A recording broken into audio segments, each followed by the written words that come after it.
Mike Jones Beats.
BBN Jack Frost, what's up, party people?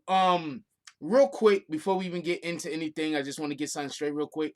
There was like a couple of days ago, I did not have a live. Okay, on this specific day, that I don't know if I forget if it was a Tonight Show, if it was I believe it was a one of the Tonight shows. I wasn't able to have it. I did not have the Tonight Show because somebody else made a video. I didn't have a Tonight Show because I had actual stuff that I had to take care of.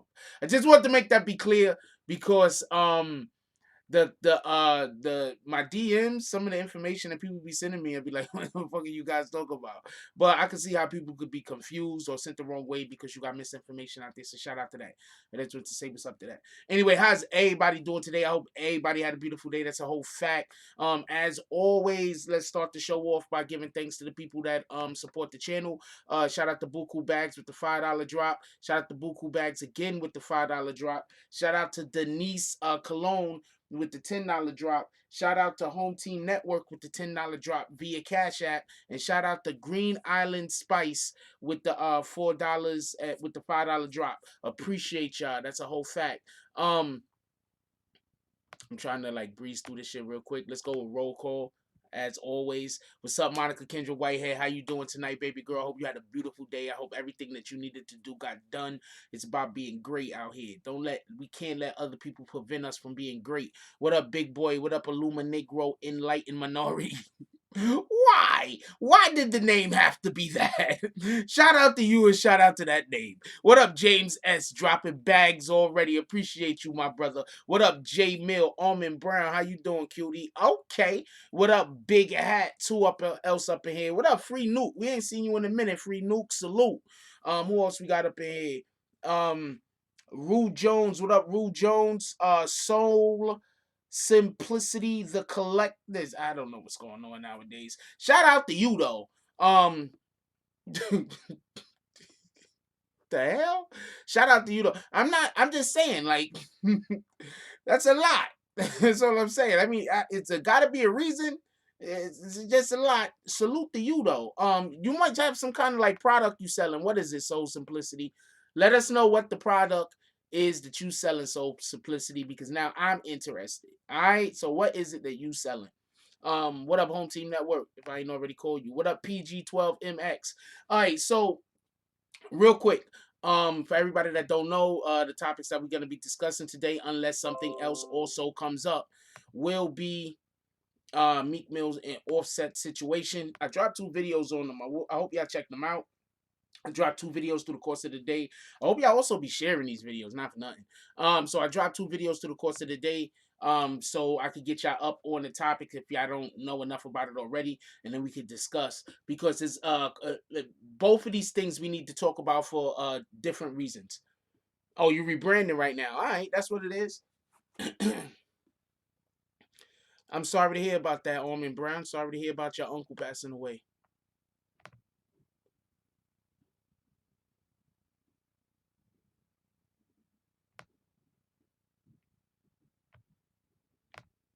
Definitely sorry to hear. My condolences goes out to you and your family.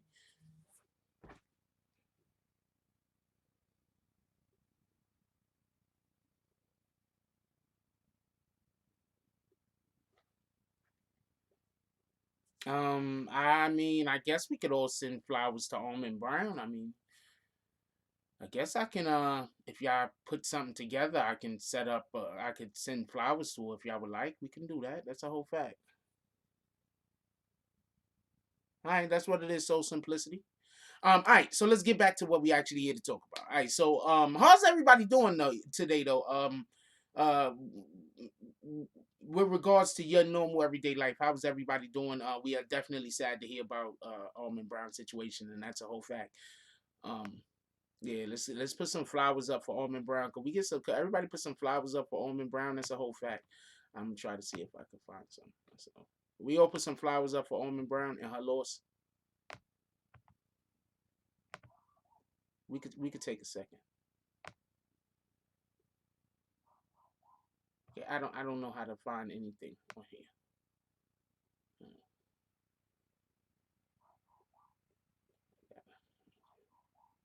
Okay, I'm gonna need somebody to put flowers. Okay, there we go.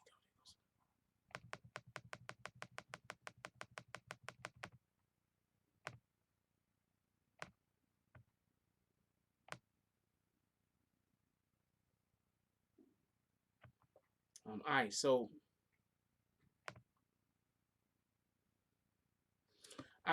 a couple of things we're talking about. Obviously, we're discussing this whole Meek Mill and the situation regarding Offset. What y'all want to start with first? Y'all want to start with the Offset conversation, or y'all want to start with the Meek Mill's conversation? What's up, Renee Ricketts? How you doing today? Y'all want to start with the Offset or the Meek Mills? Let's vote.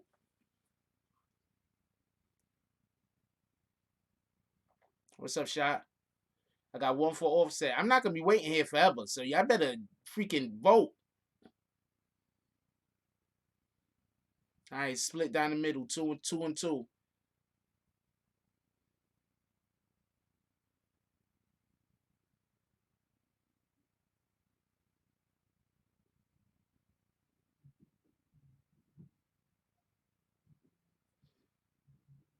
All right, so we're gonna discuss the Offset situation. Obviously, everybody want to discuss the Offset first. There ain't nothing wrong with that. All right, so we're gonna discuss the Offset situation. But while we're discussing this, I'm also gonna be um bringing your attention to other matters in addition to the conversation that we're currently having. So if it sounds like I'm going off and I'm talking about something else, I'm not necessarily talking about something else. It's just something that I think might correlate to the situation that we're speaking on. Like, did you notice that lately, after the situation that happened with Juice World, the tragedy that happened to Juice World, R.I.P. Juice World, that now when they're stopping rappers, whether rappers have things on them that they're not supposed to have or not, they're treating them a lot better. Lil Wayne just recently was found with a gun which he claimed to be his own. He took ownership of the gun. It was a gold gun, and drugs on a plane. They didn't hold him. He called his lawyer. His lawyer handled everything. They let it go. R.I.P. Kobe. Somebody put R.I.P. Kobe now. Kira. R.I.P. Kobe. That's a fact. So what I'm trying to express is when Offset gets picked up, and then allegedly, when he gets released, they're trying to put out the story that he's saying that nothing negative happened between him and the police. It was a good experience. Just so we could get this straight, whenever the police stop you, that's not a good experience, obviously. What I'm saying is we have had such terrible experiences with people getting shot, killed, beat up, assaulted, and everything else from our police officers. When I say good experience, I'm just saying that he had an interaction with the police and he didn't get hurt, injured, or along those lines, threatened, or they didn't call him the N-word and go crazy. That's what I'm saying. Just so we could get this clear, because like I told you, somebody said something about I was sent a picture of somebody making no somebody left a comment on one of the videos saying that I'm too pro the government or some shit. Like, how? What do you mean? You mean to tell me that on the channel that I have, I don't preach break crime, that I preach that we should probably not break crime, make crimes? I mean, I don't know. I don't know what I'm supposed to be preaching over here. Maybe I'm supposed to be preaching, you gotta put all the drugs in the street, you gotta kill each other every opportunity. Maybe that's what I'm supposed to be preaching. I don't know. But somebody said I'm too pro. Maybe I'm pro regular person. Maybe I want every human being to be able to live their life and flourish. And we shouldn't be scared that we can't leave our houses. And old people shouldn't be scared, and little kids shouldn't be scared, and we shouldn't live in fear. That's probably what I'm preaching more than anything else. Anyway, um,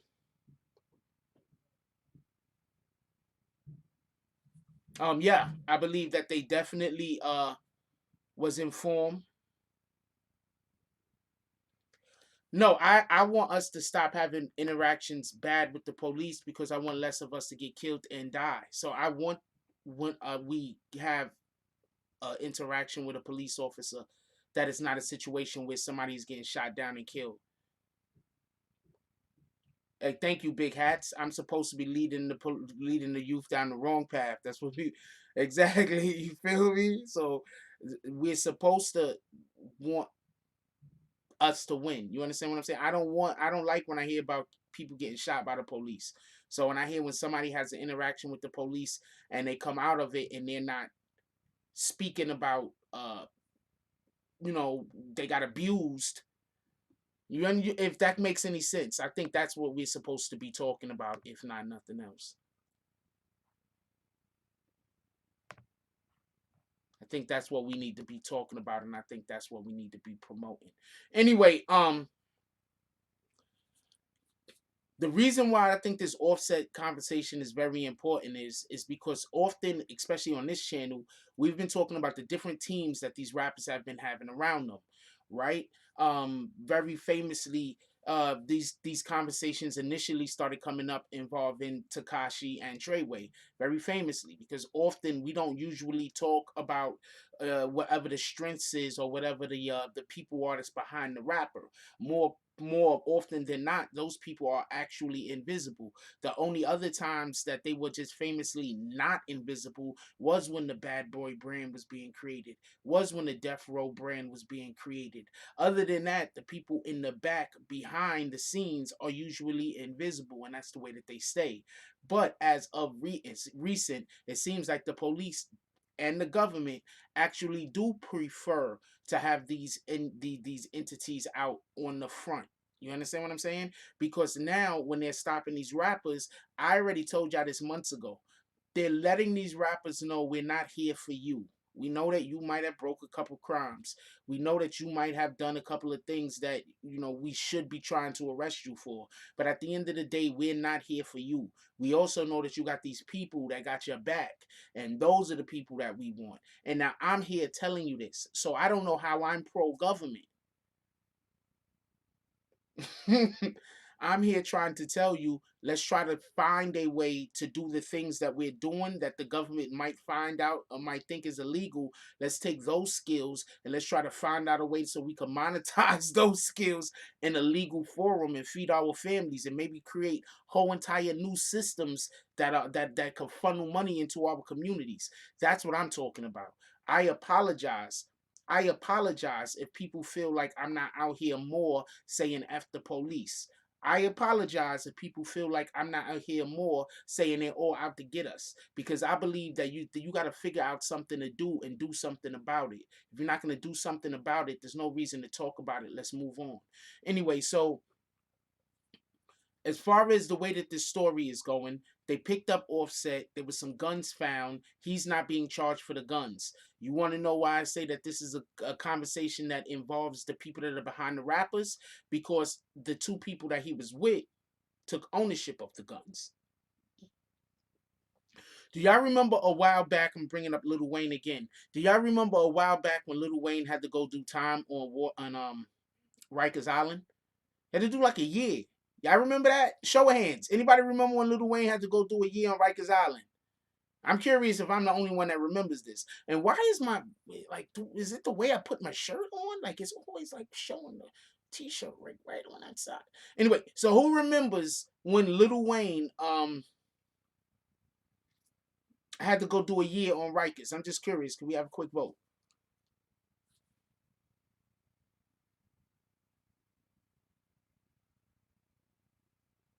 Okay, so for everybody that don't know, Lil Wayne had to go do a year on Rikers Island because he had a tour bus that was full of people, and the police stopped the tour bus and they charged him with the gun that was found. Yeah, that's a 8 months is a year, right? It's a year. That's they should give you a year. They like 8 months. Anyway, like what you do, 10 months. Anyway, that's not the point. But the point is that he did like a year, right? Nobody took ownership of that gun. They made the people he was with didn't even take ownership of that gun. The people that he was with made him eat. They didn't say, "Yo, that's my gun." You understand what I'm saying?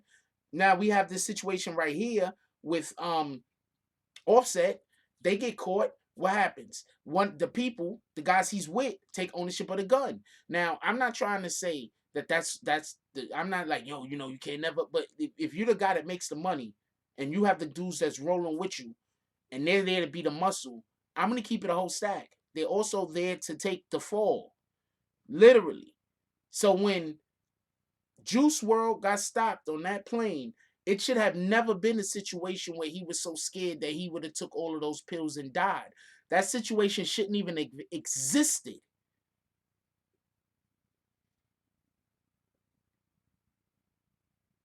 Oh, Wayne's gun within his name, but New York didn't honor his license. Yeah, New York is a bitch when it comes to gun stuff. They're two separate situations. I'm talking about them right now.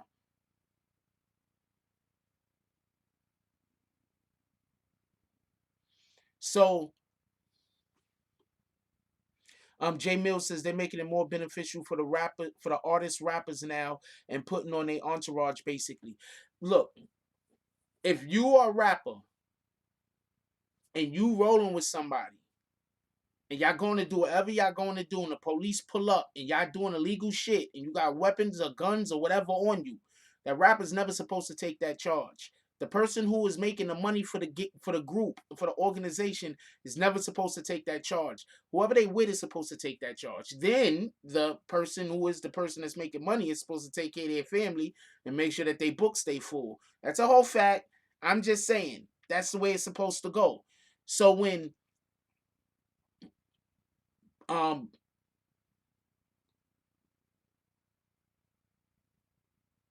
RIP Juice World. So when Juice World um comes down on that plane and they say he took all of these drugs and he ended up ODing, that's not even, that shouldn't even been a thing. That's not even supposed to be a thing. When you're the money maker, when you're the person that brings in the income, when the police stop you, you're supposed to be the person that's least concerned.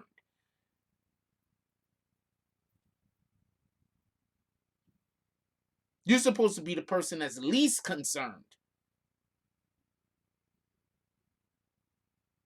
Well, that's probably why Wayne just fessed up to the gun that they just recently caught him with, because he probably had DNA on that one and thought it was a waste of time to lie. It's a pretty good I just thought of that right now, but I'm just saying Big Hat says they got Wayne through DNA, they test the gun handle. And I'm saying that's probably why he also just fessed up to this situation. Like, they probably gonna catch me with that damn DNA shit again. I might as well not play with them. Tory Mosley said that's why all Drake guys have done time except him. He's the money maker. Look, this is what's gonna happen when you start making money and you're a rapper. The police are gonna always be around. They're always gonna be investigating you. They're always gonna be paying attention to you. You want to know why? 9 times out of 10, you're gonna have some kind of gang affiliation, and that's gonna give them carte blanche to keep eyes on you. Now, with all that being said, they're gonna also be trying to arrest you numerous times. This is the way they've been operating before recent. I'm explaining this is the way they've been operating. I'm not saying this is the way they operate right now. I'm saying they're changing from this particular strategy.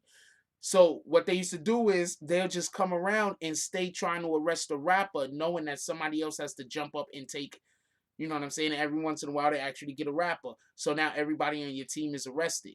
But they arrested the people by putting pressure on the rapper. Yeah, that's how they do it to the athletes too. That's a whole fact.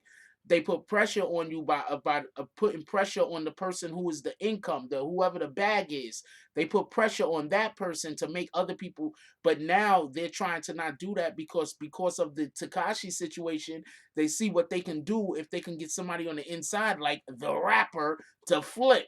So I believe now what they're doing is when they're encountering these rappers, when they're encountering these people with their entourages, they're trying to be a little bit less rigid. They're trying to be a little bit less rigid. They're trying to say, yeah, look, we let a couple of these guys off and arrest the element around them rather than arrest them. In the future, we can get even more people to.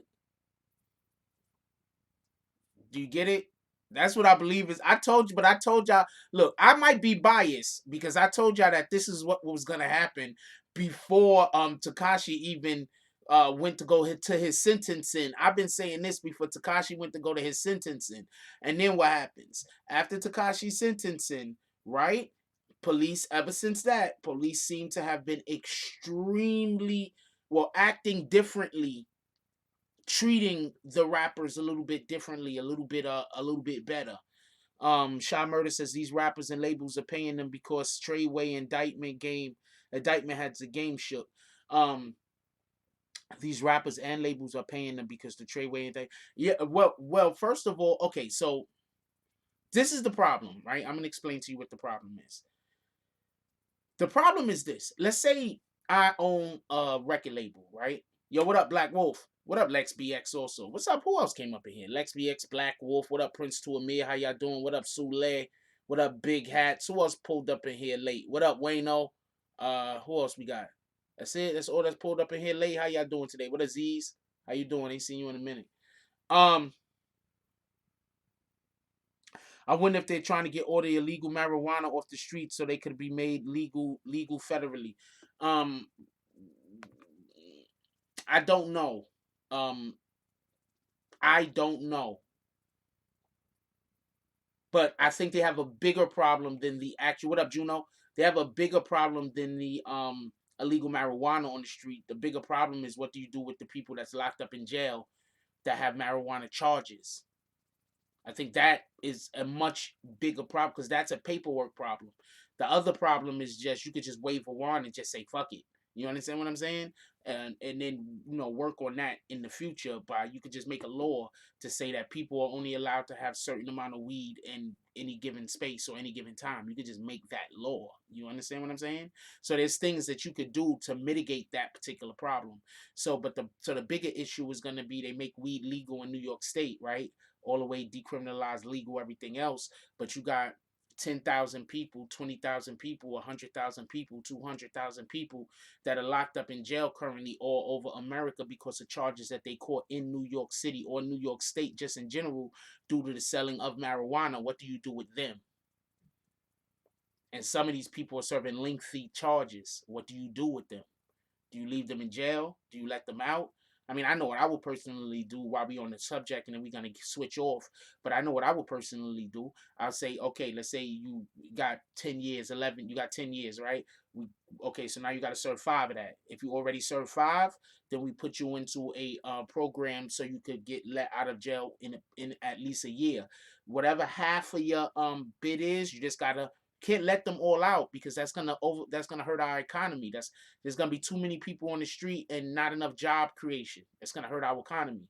And then on top of that, if you let them straight back out and they don't have no jobs and nothing else, what you gonna let 10,000 people, 15,000 people, 20,000 people, 40,000 people, 100,000 people, 200,000 people? And if you're saying on the scope of the whole entire America, you're gonna let damn near, I don't know, 500,000 people out of jail all at once that have no job. What do you think is and they're all criminals that are in jail specifically for doing criminal things to make money? What do you think is gonna happen?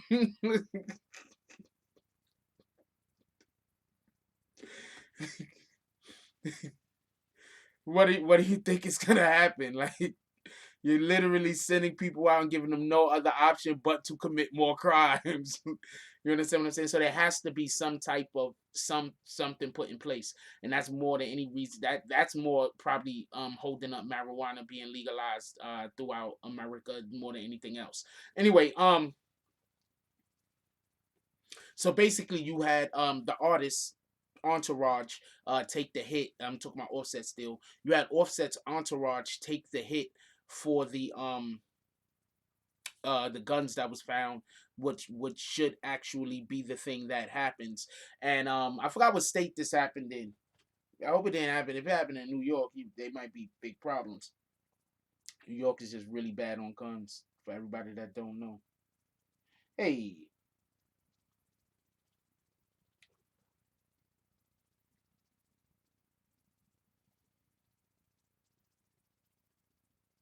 shout out to Monica Kendra Whitehead with the $10 drop. Definitely appreciate you, baby girl. I'm trying not to show all of your information. Definitely appreciate you, baby girl. Monica Kendra Whitehead with the $10 drop. Definitely appreciate you. Um, Onyx and Attell said they should take those smarts of being criminals and turn it into book smarts so they can make legal money. I hear what you're saying, but you're talking about 500,000, 200,000 people all making this decision at one time and then all being successful at the same time. How many people you think is going to be like like that's not going to work. Like even if some of them are successful at it, there's still going to be a larger number that's going to not be successful than be successful. There's still a finite amount of options out there unless we create opportunity. You understand what I'm saying? So that's why you have to create opportunity. So there's more options. Oh man. I mean, yeah, I guess everybody could just if everybody could just decide to, you know, do all the right things. That's basically what you just said. You know that, right, Onyx? You said they should take all the smarts of being the criminals and turn it into book smart so they can make legal money. Like that's not the way it works. It's not like a machine you go to and they like hook you up with an IV on this side and an IV on that side and they put some stuff in you while they pull some other stuff out. That's not the way this works. What the hell? Oh man. Phase the World said, would the marijuana offenders be allowed to join the business that's available for it now? Actually, in California, they have this I don't know what you want to call it, but if you actually was in jail for charges for drug charges, marijuana charges, I think specifically, I think it's easier for you to get a dealer's license. So they have, from what I heard, they have companies that's now buying the rights to use people's licenses in order to become marijuana companies to sell the money, because they're giving these licenses more freely to individuals who were already locked up in jail for these charges. Technically, they have the experience. That's a whole fact. I think that that's just the way that I think that that's a good way that they could just go on a federal level also.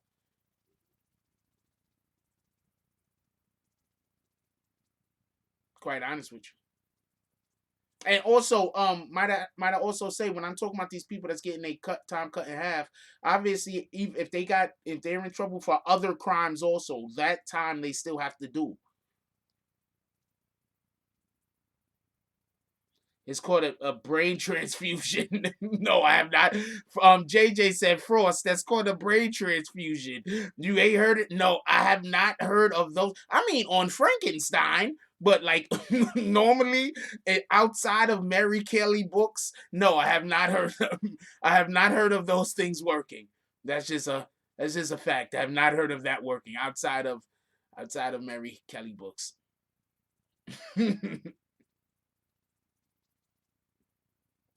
I don't think marijuana would take over the market. Um, okay, so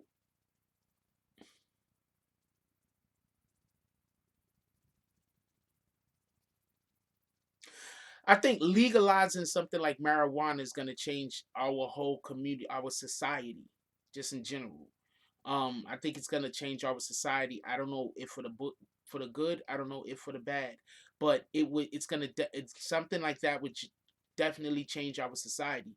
When I see people say it works in certain areas, like when they talk about Denver, Colorado, I believe, or when they will talk about like other cities and a couple of other cities that it's been decriminalized in.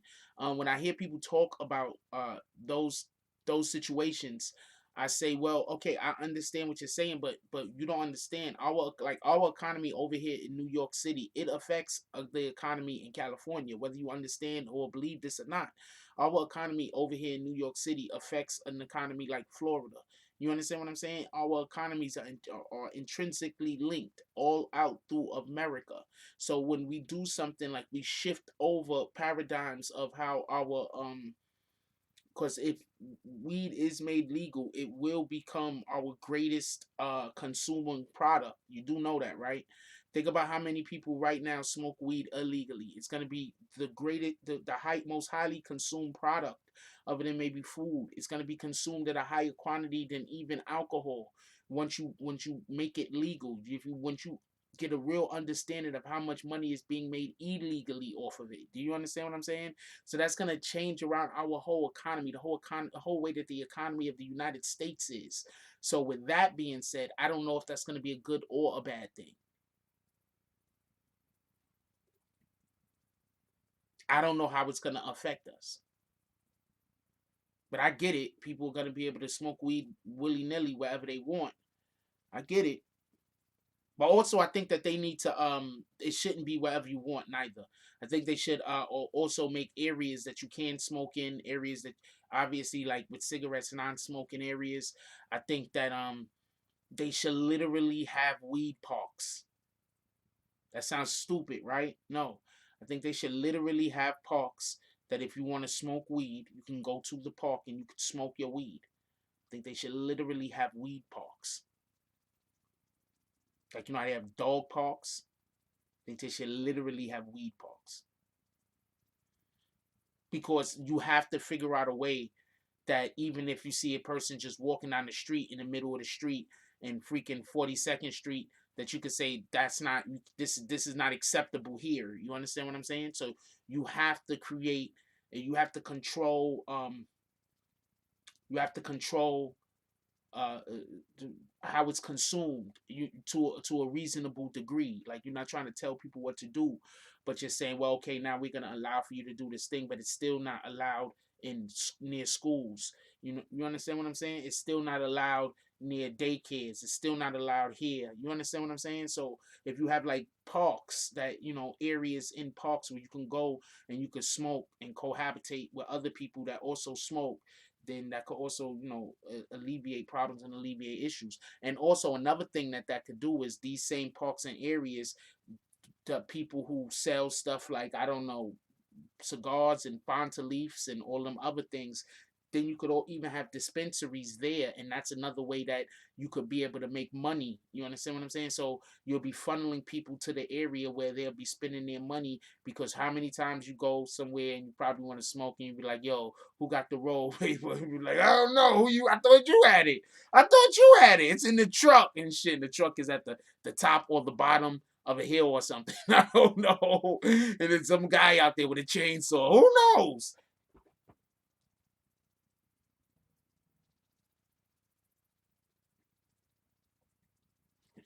But that could help solve a problem and an issue, because remember, we still have a lot of buildings that don't even want you to smoke cigarettes inside of the building. You understand what I'm saying? So you could have a building that now they put up a building, in the building that they put up, they got a room where you can go smoke at. You feel me? But these things could also be used to funnel the people to different brands and to different products. So let's say that you own this building, that you have this place where you people can go down and smoke to. The people that own the building could then have dispensaries, not for actual weed, because that would not be legal, but to sell the actual products that people use, that you're gonna need to do the actual smoking of the weed.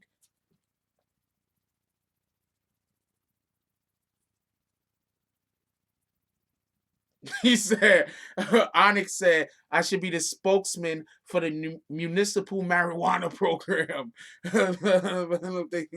I appreciate you, though. Oh, man.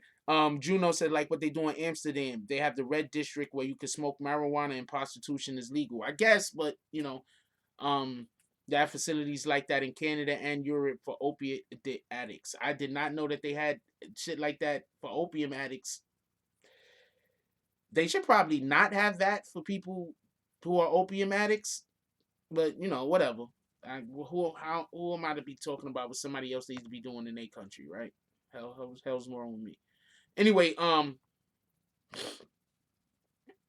yeah, let's get back to the actual conversation if y'all don't mind.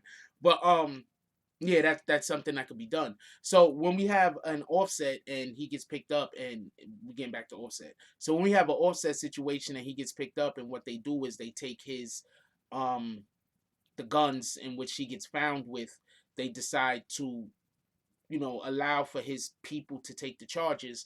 What they are also doing is they're laying the same groundwork that they've been laying, like with that Lil Wayne situation, when Lil Wayne gets caught with the gun and the drugs on the plane, and they don't detain him but so much. They let him go about his life and about his business.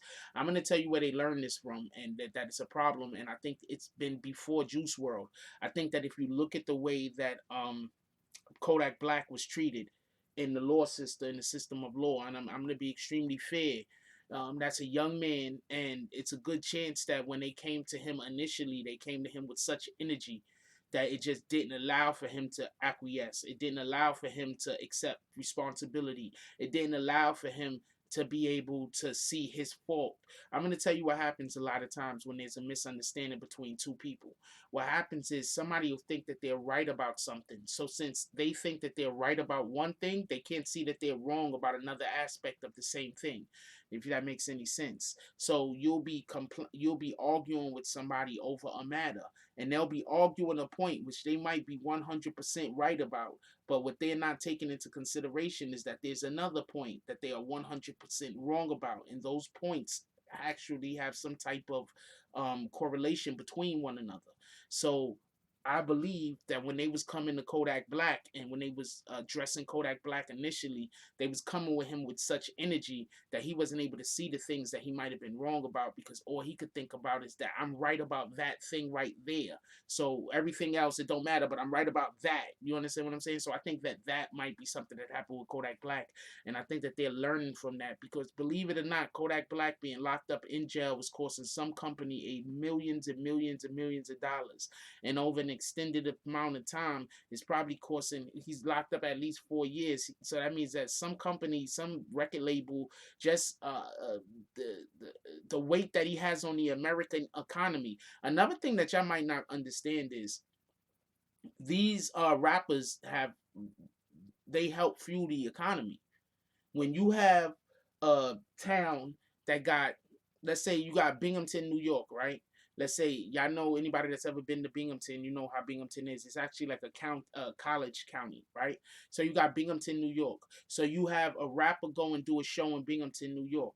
You know how much that's gonna fuel that economy of Binghamton? That's gonna not just put money into the economy of Binghamton. Let's say it might also affect the outlying cities like Inwell. It might affect them also. You understand what I'm saying? So these rappers actually help the economy when they on tour and they go from city to city to city to city to city. They're helping to bring money in. They're helping to fuel the economy.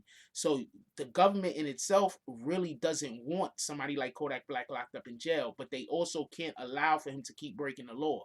Big Hat says the scariest feeling when they let you go, when you know you're supposed to go to jail, that usually means they watching and building the case. That's a whole fact. Onyx says they're doing it to control their antics to try to get them off of. I'm not sure what the next thing was, but shout out to that. So yeah, when you have a situation, what up, Mickey? When you have a situation like a Kodak Black and they came at him like the way that they came at him, he wasn't able to. Because also you got to understand, this is a young dude. I did a video about when Master P tried to speak to Kodak Black and Kodak Black wasn't receptive, and I feel bad that he wasn't receptive, because sometimes, like, I get it, Master P was like, you got to pay for this game, but sometimes you got to pay for game. What the hell? Like, yo, like, not for nothing. Like, really, sometimes you got to pay for game. So Kodak Black had the money, whatever it was that was supposed to be happening, they should have rocked out with it. uh Shout out to Mike, credible content tonight, appreciate you. Sounded like a shot, but my last couple of shows I think could have been better, so I'm gonna take that with a grain of salt. I'm gonna say I'm gonna agree with you. Anyway, so point being,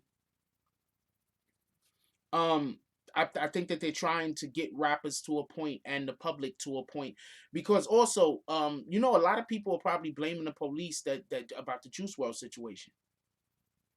A lot of people are probably, I know I'm just fucking with you. A lot of it, but I don't think I'm always good. I have my bad days. A lot of people are probably blaming the police about the Juice World situation, and rightfully so, because the police are always on the police. The police are always trying to scare. Pardon me. The police are always on the rappers. The police are always trying to scare the rappers. Um,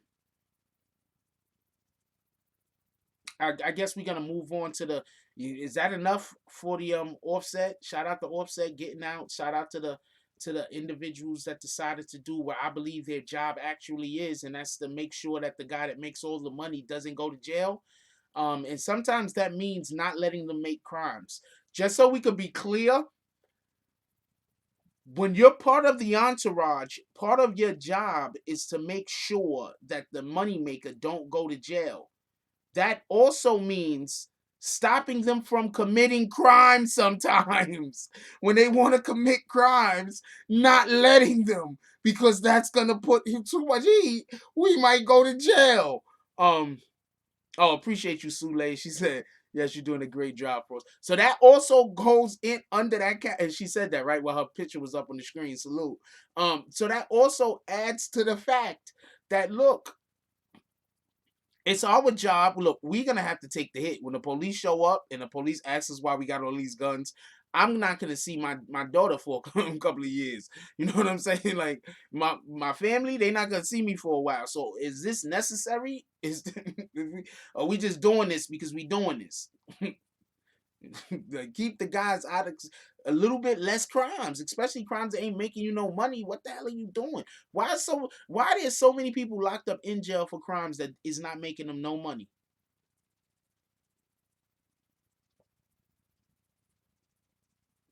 One Nation says, I agree. Sometimes you have to pay for the game, but Kodak thought Master P was coming from the heart since Master P offered to give him advice. Kodak didn't ask for it. All right, so this is, I don't know his conversation between Master P. I don't know how that conversation went. I don't know how that went. But me being Master P, I would have just gave him some real good advice initially that he'll be able to see tangible evidence of quickly. And then if it was a situation where it's like this other stuff I just can't give you for free. Sometimes you've worked for something so hard, you work to acquire some information that information is valuable. And you can't just give it away because of what you had to go through to get it. So I can't be mad at Master P for saying, yo, look, I'm going to give you some game, which was probably putting him in contact with some other people. Y'all do understand that, right? Hold on, time out. Y'all know what Master P was trying to do was Master P was trying to link him in with his friends. Y'all know that, right? Hold on. Okay, so this is the best way for me to put it. Do y'all remember The Dark Knight? Do y'all remember in the there was a scene in The Dark Knight where Bruce Wayne was talking to Harvey Dent. They was having it was at a restaurant. Harvey Dent was eating with his girlfriend. I forgot Rachel Dawes. Bruce Wayne rolled up on him with some chick. They start talking. Bruce Wayne like, I own the restaurant. Bruce Wayne is a flexing ass dude, yo. Bruce Wayne just flexing. Talking about, yo, let's go get some chairs and put some tables together. And dude is like, I don't know if they do that here. This is pretty fancy. This is like the best restaurant in Gotham, and he's like, don't worry about it. I own the place. Like, yo, really, Bruce? You flexing that hard? Shit ain't necessary, yo. Homie, you hit already. Let me stop. I'm just making jokes, but that wasn't necessary. Anyway, so in that particular conversation, Bruce Wayne tells Harvey Dent, he says, I started making so many jokes about that shit. I almost forgot what I was about to tell y'all. But Bruce Wayne, what the fuck? Oh man, I was joking too long. Bruce Wayne has a conversation with him, and in the conversation, that's the same conversation where they said where Harvey Dent tells him, you have to, you either live long enough, you die while you're the hero, or you live long enough to be the bad guy. That conversation right there, they're having that conversation right there, right? And Bruce Wayne tells him in that conversation, he says, "Yo, look, I'm gonna throw a fundraiser for you." And he was like, "Nah, I don't need no fundraiser. Don't worry about it." He said, "Yo, look, man. After you have this party with me and my friends, you'll never need to have another fundraiser again. You have all the money you need." That's probably what Master P was trying to do. Master P was like, yo, look, I'm about to link you in with some people that's going to keep you out of trouble. But the shit don't come free. And Kodak Black, not knowing how the game really worked, was like, yo, he trying to extort me. He trying to rob. Nah, that wasn't it. He wasn't trying to rob you. He was about to Meek Mill your ass. Meek Mill is got in line with everybody. He was about to put you in line with some people, and Kodak Black probably just didn't see that. And I 100% believe that if Kodak Black would have linked up with Master P, took Master P's advice, Kodak Black would not be these last charges that he got wouldn't exist. They wouldn't have happened. He would have been moving better. That's just my opinion. I could be wrong. But I think that he needed that advice. Soto Fast Passes, good evening, Frost. Yes, don't do the crimes, the drugs, or the buffoonery. All I'm ever trying to do is tell people stop going to jail. Your family loves you. Somebody literally said, yo, you advocating too much for the. I'm going to tell you exactly what the damn comment was. Hold on, because I read the shit and I'm like, but do you, like, you really know what I'm doing over here?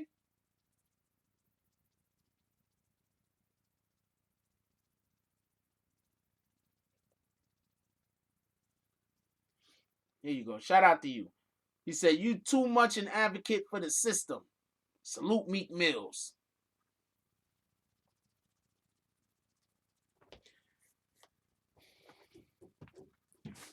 Y'all do know I just don't want us going to jail, right? I mean, I get it, homeboy don't know. But y'all do know that I just don't want us going to jail, right? Y'all do know that, right? Black people like 13% of the population, but like something like 50 or 60% of the people locked up in prison. You know, I just don't want us going to jail, right? You think I'm advocating for what the hell he put? The system, and I'm really just trying to convince people to not commit crimes because there's a better chance that you will get caught than that you won't. Anyway, trusted Harvey. Trying to keep people out the system. I don't want y'all going to jail, man.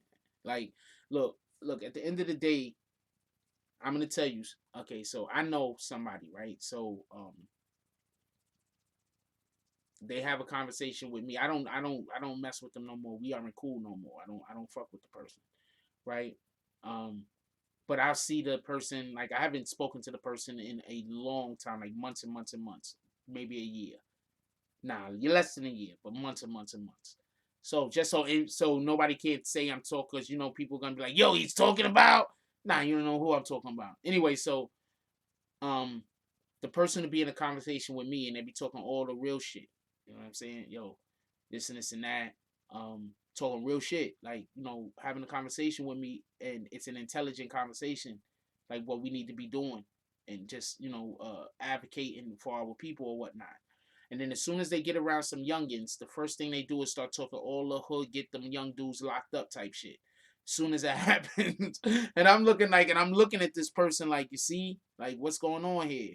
But that's what we got to get rid of. That's not good. Let's stop trying to create crash test dummies. Let's stop trying to make our young kids think that they got to go get themselves locked up and put in jail. Let's stop trying to make our young kids think that they got to go get themselves either on drugs, selling drugs. Let's stop letting our young ladies think that they have to know how to twerk, and that's the number one thing. I'm gonna tell you something. So I met this girl once, right? So I was in a bar. So I was at the bar. I was at a strip club, but I was standing at the bar at the strip club. So while I'm standing there, somebody I know come in. They come in. They introduce me to this girl, right? So I said, "What's up?" The first thing that came out of her mouth was, um, buy her a drink. And I looked at her, I was like, huh? She was like, "I know you like me. I'm light skinned." That was it. Bong, bong, bong. That was a whole win. I'm not going to lie. But even more importantly, when I got to know about the person, about what the person was doing in their life, and about what their career was, and about what they was trying to do, like that was the, this is a whole win. You understand what I'm saying? So I forgot why I started telling y'all that story. I think I was just thinking about her, but she's dope as shit. But let's get to the Meek Mills, because this whole conversation we start talking about drugs, keeping kids out of jail, all type different other things, and it just start unraveling. But let's get to the Meek Mills. Is everybody okay with this conversation? Are we fine with the Offset? Are we done with the Offset? We can get to the Meek Mills. Prince to me is a funny guy. Oh man, what up, Denise Cologne? Um, Now, ever since this channel has gone up and we have been talking about hip hop, one of the main things that I've been talking about personally is that I hate 360 deals. I've been telling y'all that all the whole time. Teasy says, "Not trying to take you off subject. I heard 6ix9ine left Harv in Russia, and that's why they kidnapped him. I don't believe him. They left Harv somewhere else, I heard. I also heard initially it was Russia. I actually reported initially that it was Russia also, but then I was told it was not Russia. Hey, Jose, we don't use the N word. I was told that it's not Russia. It was actually remember when remember when They had the Super Bowl like in Minnesota or something like that. It was at that. It was at that Super Bowl. They left them there after everybody was shooting. So you can't leave nobody nowhere. I don't wanna go all the way into that, but you can't leave nobody nowhere. Period. Salute the Hov, free Hov, free Nuke, free Shoddy, free Drama, free Crippy, free all the homies, free Cuda, free Bat. So that's basically the situation. You understand what I'm saying? This guy gonna say that and he says, I digress. You're a funny guy. So I've been telling y'all ever since this channel come up that 360 deals are bad. I don't believe in 360 deals, but I'm gonna explain something real quick just so we can be fair. Just so we can be fair, I'm gonna explain something about 360 deals. If you're a person that you are not creating actual content and you need to have the push, then a 360 deal is a good idea for you.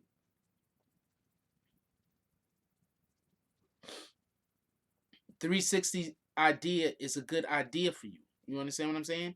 Like if you want to become a rap star, but you're not necessarily a great rapper, but you got a dope voice and a dope image, but you need somebody to push your shit, then yeah, absolutely sign a 360 deal.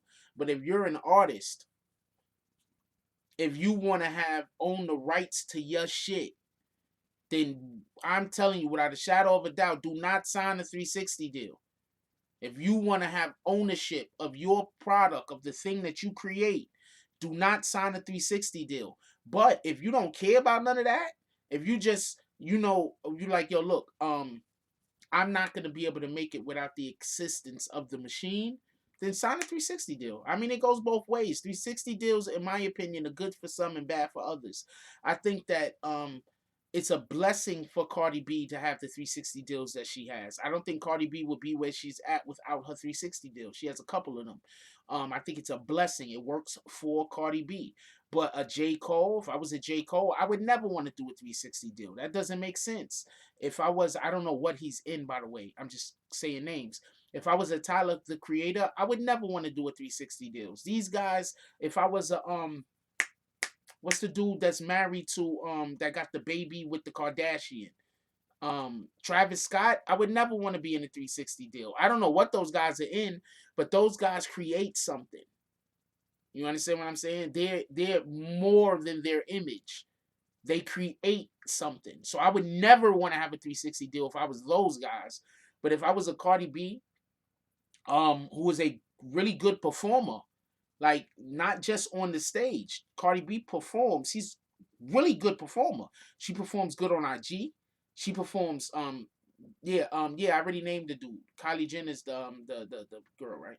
So Cardi B performs really good on IG. Cardi B performs really good on television. Cardi B performs really good on live. Cardi B on live shows. Cardi B performs. She puts on. So she doesn't create content. Do you get it? So a performer, a 360 deal, they don't create content. They need content to be brought to them in order for them to then, so yeah, if you're a performer like Cardi B, then yeah, I'd say a 360 deal is in your best interest. Literally in your best interest. TZ said the way they get you paid you more. The way they get you, they pay you more than you can pay back, and they get you hit so they think you're making it, but you're really not. That's a whole fact. That's a whole fact. And by the end of these people's deals, they probably owe more money than they have. They probably have 40, $50 million, but owe like 200. That's a fact. They probably have 10, $15 million, but owe 40.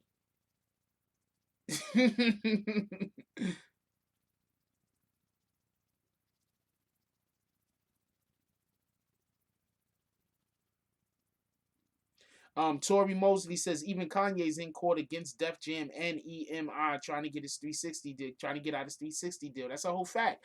Yo, what do you think that these new SoundCloud rappers be complaining about when they be like, yo, I want to get out of this contract because they either stupid enough to go sign a 360 deal after they already. Once you build your platform, you don't need to sign it. You don't need a 360 deal. Travis Scott, he don't need a 360 deal now. I don't know what he needed then, but now he doesn't need one.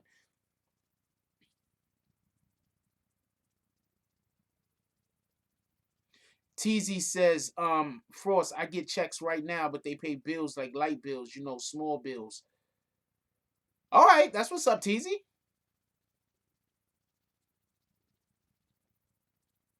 TZ said it would take her 2 to 3+ years to make the money she got now, or probably not even longer, maybe.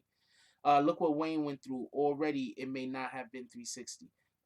Mickey NYC says, yep, because the labels put the numbers in the budget. I think A Boogie was saying he hated signing the last deal. Look, this is another issue that we have, and this is why we have to start bringing our kids up a little bit different. People bring their kids up to be workers. Stop bringing up. I was the other day I was walking and I was thinking, right, and I was just thinking to myself, and I was walking and I was like, yo, it'd be dope. I figured it was Teasy Fo Sheezy, my dude. I was still walking to myself and I was thinking, I was like, it'd be dope. I was thinking about a specific agency, and I was thinking like it'd be dope if I was able to get in contact with them and they liked my work and they hired me. Then I'm walking and I'm thinking there for a second and I'm thinking about the things that they would do for me to help build the brand and help bring me money. And then I started thinking to myself and I'm like, hold on. I don't need those guys. The only thing that they will really be doing is giving me visibility and credibility. That's it. I mean, realistically, you can look at the actual work that I've done, and if you pay attention to anything except for the haters, I've done a lot of credible work. So, I have actual credibility. You understand what I'm saying? But standing next to one of these companies would really help me. But would I want to sign a contract that would then limit my ability to be able to market myself in a certain way? Maybe I would not. Maybe it's okay to not get certain money in order to wait to be able to have control over future earnings. In other words, um, Mickey NYC said, "Oh wait, Zoe G said." Tori Mosley said, "I'm going backwards up the list because they're all saying good things." Tori Mosley says, "Rappers need to ask for their publishing too." Yeah. Zoe G said, "What kind of deal was Dre in that Suge Knight got him out of?" Dre was in the deal with I believe that was the when he was signed with Ruthless Records. That was the Eazy-E contract. That's what he got him out of. The Eazy-E deal. Mickey NYC said it's the magic behind the curtain that curious feelings a record deal is so much better than independent when it's not. It's the magic behind the curtain that curious feeling. I think you just wrote a word wrong. Is better than independent deal when it's not. That's right. See, it's about owning your own shit. See, this is the problem. All right, so let's say you sign a 360 deal. You are the person who makes the content, right? So now let's say you make a hit, a classic, classic. You own the 360 deal. You don't even own the publishing to that song. The company owns the publishing. Now let's say 2-3 years down the road, that song gets into a movie. Now let's say not only does that song get into a movie, but commercials want to use that song. But let's say they don't want to pay you, so they don't gotta pay you, so they just go pay a cover band because you don't own your song, you don't own your publishing.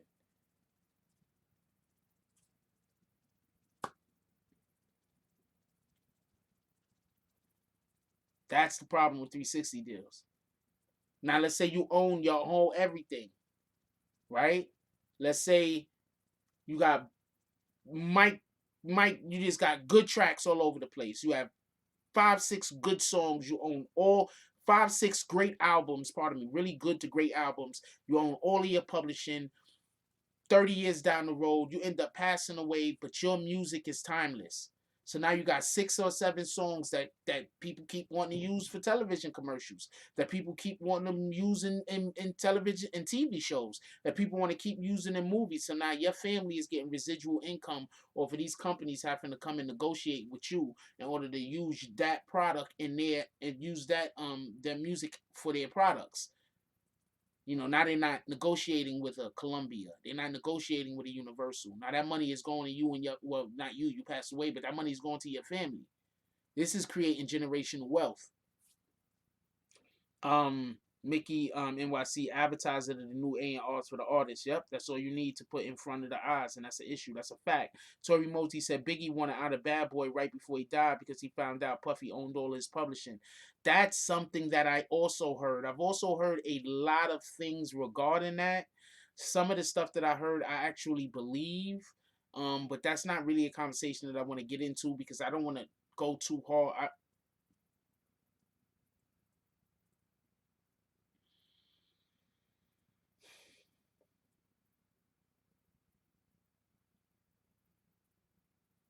I'm not even gonna talk about it. Yeah, I'm not gonna go too hard. I was gonna mention something, but it don't have nothing to do with the conversation that we're currently having. Um, but that right there, saying Puffy owns Biggie's publishing, that does have something to do with what we're talking about. And from what I gather, I think Puffy does own, pardon me, all of Biggie's publishing. So let's say theoretically, this is a theoretical thing. I'm not saying that this happened. So let's say theoretically, Puffy owned all of Biggie's publishing. Biggie has, let's say, 40, 50 songs that nobody know about because he did them in the studio and never put them out. Puffy can now sell those songs to other artists.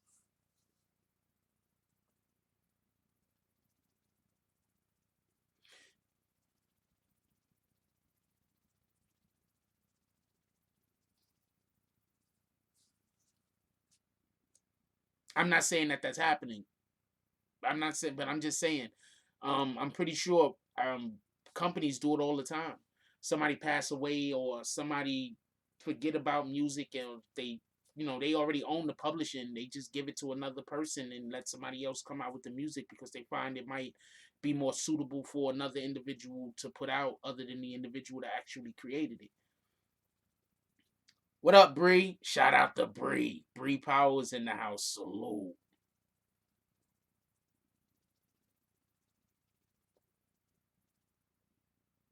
But back in the day, when this happened, people didn't own their own publishing. Y'all want to know why Wu blew up the way that Wu blew up? One of the reasons why Wu blew up the way that Wu blew up was because they didn't have any they didn't have any company interference because nobody wanted to sign them. So that's why they blew up the way that they blew up, and that's why they was actually able to make good money because they weren't in any contracts at that time. Shout out to that. So when we have Meek Mills coming out talking about telling people to come to Dream Traces or to go to Rock Nation, that has to do a lot with the fact that Tupac, part of Tupac, Jay Z has been preaching that they want to allow for artists to own their own rights for the longest.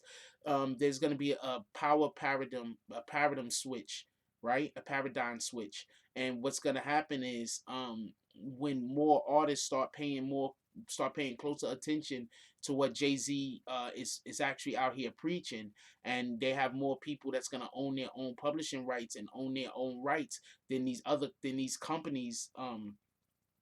They're gonna have to operate differently. You do understand that we don't have Takashi 69 in the way that we had Takashi 69 if 360 deals didn't exist. Shout out to the Nadara. The Nadara G with the $5 drop. Appreciate you, baby girl. Okay.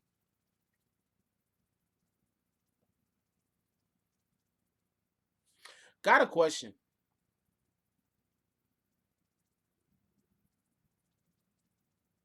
Hold on, let me see it. Do I have it up here? What do y'all think about this banner? What do y'all think about that banner? Let me get y'all vote right now. You like the banner? You think I should redo it? You like the banner? You think I should redo it? Um, I was thinking about redoing and making it say Petty Wars. By the way, um, what up, Miss Juicy Reviews? And I'll show you again. Hold on. How you gonna say let? Oh, you must have walked away from the phone. The Dollar G don't like it.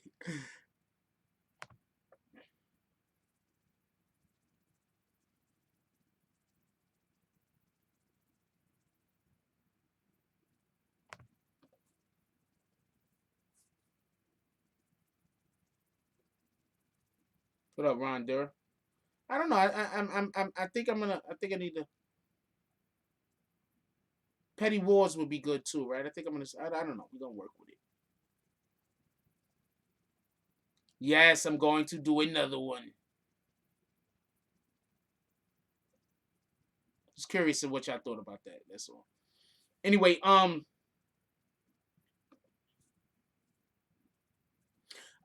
been talking about 360s for the longest. Like I said, I think that if an individual can create actual content, um, what up, Natural Blaze? I haven't seen you here in a dumb long time. Are you one of those 6 dislikes? Anyway, um, Mike Cash, I ain't seen him.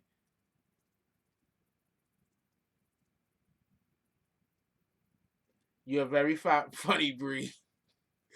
Breeze, Breeze me. She's had a happy pills tonight. I don't know if she takes pills. I'm just making a comment. She's had a happy pills tonight. Bree is feeling really funny. Whatever. Anyway,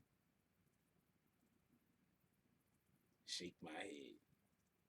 Shake my head. Um, yo, what up, CK? Salute. Shout out to CK. CK just pulled up. How you doing, my brother? I have no idea. I put that. I think I put the speaker on.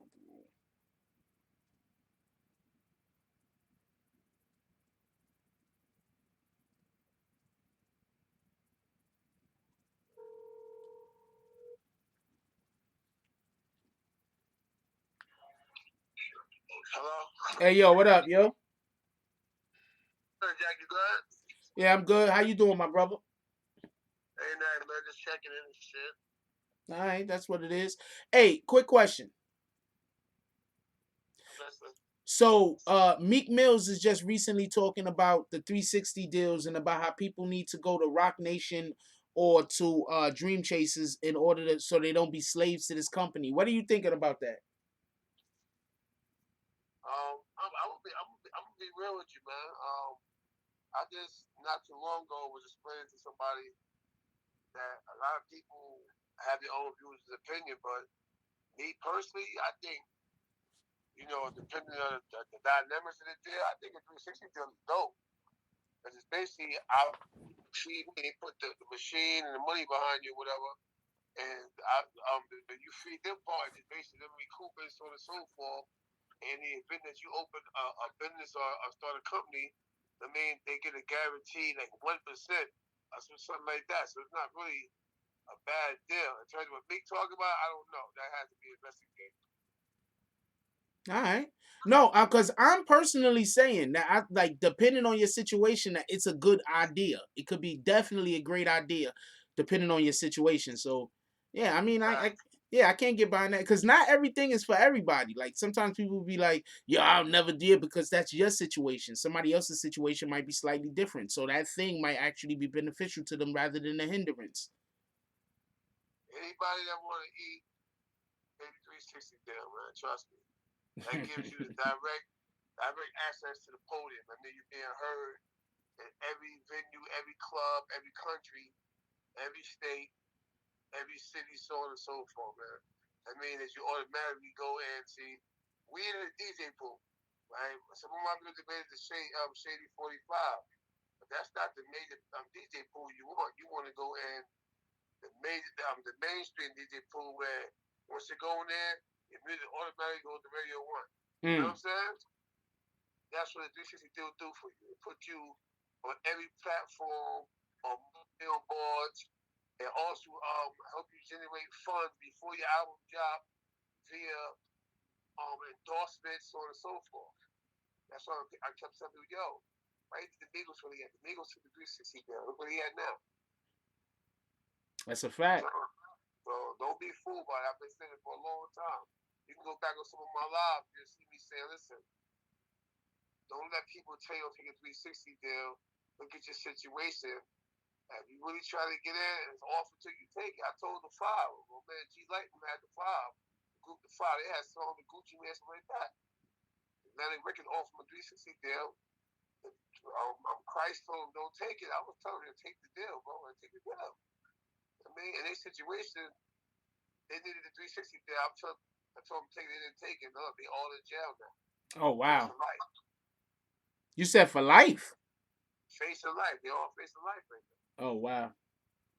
Had they took that deal, it would have got them on the street trying to survive. They would have been in a different situation. Yeah, a whole nother different situation and a whole nother tax bracket. That's a fact. You know, so me personally, I like the 360 deal situation. I've read it. I've been across it a couple of times. You know, people that I know, whatever. And it's not a bad situation, but that's probably why Rock Nation is winning. But they got a lot of dudes that actually took that deal, but you see, they got the machine behind them. You know.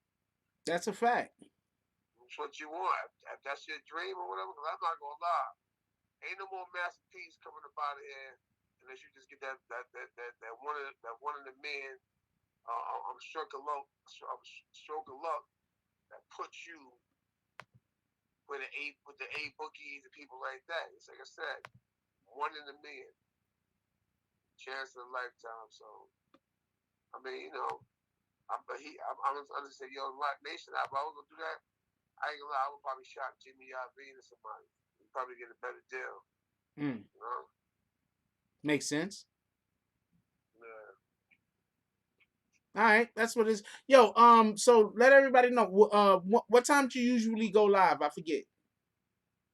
I go usually in the morning between 5:30 and 6 or whatever, and you know, it depends on the chat.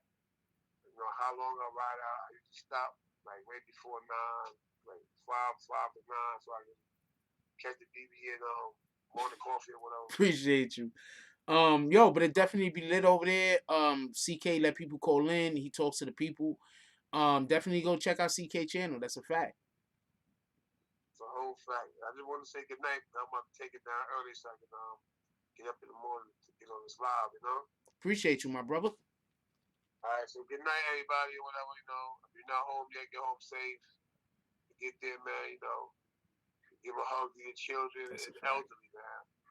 Keyword elderly. Make sure you check on your mothers, your grandmothers, so on and so forth, man. All right. That's the last. That's the last of a heritage right there, man. Don't forget that. Like, you know, we say our forefathers and foremothers. Well, our grandmothers, our mothers. That's the last of it. Like my mom go, all that good cooking go, the teaching, the culture. From my personal family background, all that's gone. You know what I mean? She's like the last one left on the system. So I say that to say this, man. Good night, peace, man. God bless you. Later, my brother. Appreciate you. All right, peace. Salute. CK pulled up.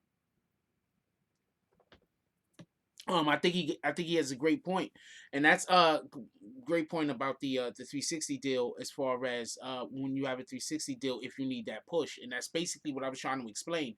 Some people, like, if you have like I said, Travis Scott earlier, right? I'm pretty sure Travis Scott got a 360 deal or whatever when he first got on or whatever. Who knows? I mean, I don't know. I don't really know Travis Scott's situation. But what I'm saying is, if you already have a huge ass community like that, you don't need a 360. You feel me? But like he's trying to say, if you want to get popping, if you want to get big, you need a 360 sometimes for you to, it increases your visibility. You get played more. You know, like I remember one of the main reasons why I don't watch the radio why I don't listen to the radio listen to the radio no more is because I'll listen to the radio 1 hour, right? And it'll play said songs, right? And then the next hour it'll be like they'll play 10 songs, but it'll be 8 of the same 10 songs they played the previous hour. And in the next hour, they'll play 10 more songs, and those songs will be 8 of the songs that they played the previous. And then, so it don't make sense. I'm just literally listening to the radio to hear the same 10 to 12 song rotation every hour. So, yeah, that's how they blow you up, and that's how they get you big. They make sure that you stay in the clubs. Like if you got a big club that a lot of influential people go to, and your song is playing constantly, that's a win. That's why I was actually speaking about also having your music attached to television shows and having your music attached to movies and having your music attached to different things like that. Like that's just totally beneficial. All that shit is a win because I'm gonna explain something to you real quick.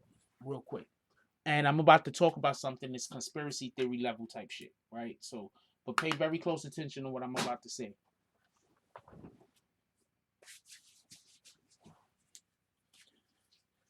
Old Time Road comes out, right?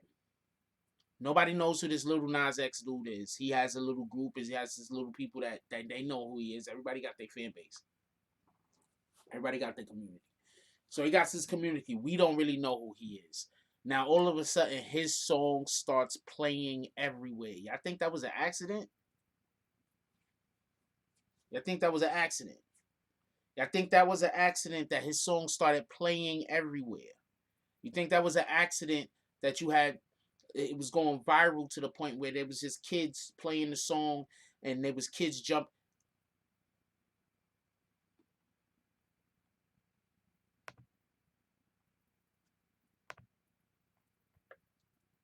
Yeah, I think that was an accident.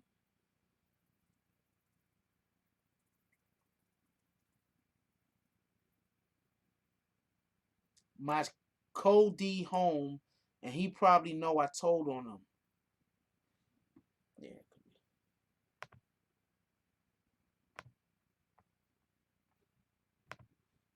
So, like, that's what you got to think about. You understand what I'm saying? What in the hell? Apparently, look, okay, so I just want to just say something real quick. All them other, like, apparently, like, for the last 2 weeks, every other day, there's a different YouTube content creator that's talking about me. I don't want to beef, man. What the fuck? I don't understand what's going on. I don't know what any of this is about. I know that there's a ton of channels that want YouTube, that want to be in God. I understand that. But god dang it, man. What am I doing to y'all? Like, really, what am I doing to y'all? I don't understand none of this. Anyway, whatever. Um, so y'all think that was an accident? Do y'all think that is an accident? Think about it for a minute. Nobody barely knows who Little Nas X is. Then all of a sudden the song blow up. Not that it's not a good song.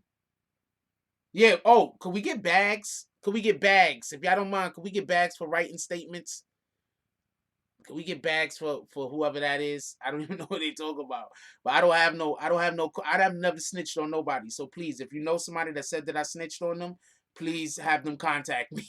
they need they, they need medical assistance. I've never snitched on anybody. God dang it. So shout out to that. That's on my life. That's on my daughter. That's on my mother. That's on God. Let's go. I don't got time for this. Anyway, yeah,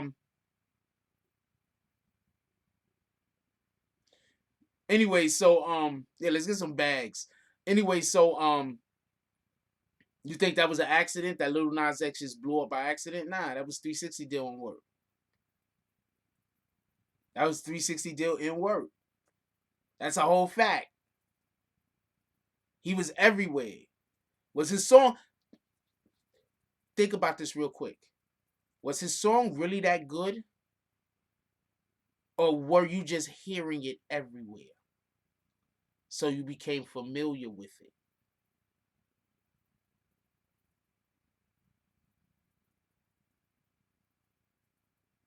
I'm gonna say this again. Was his song really that good? Or did you just hear it everywhere? So you became familiar with it.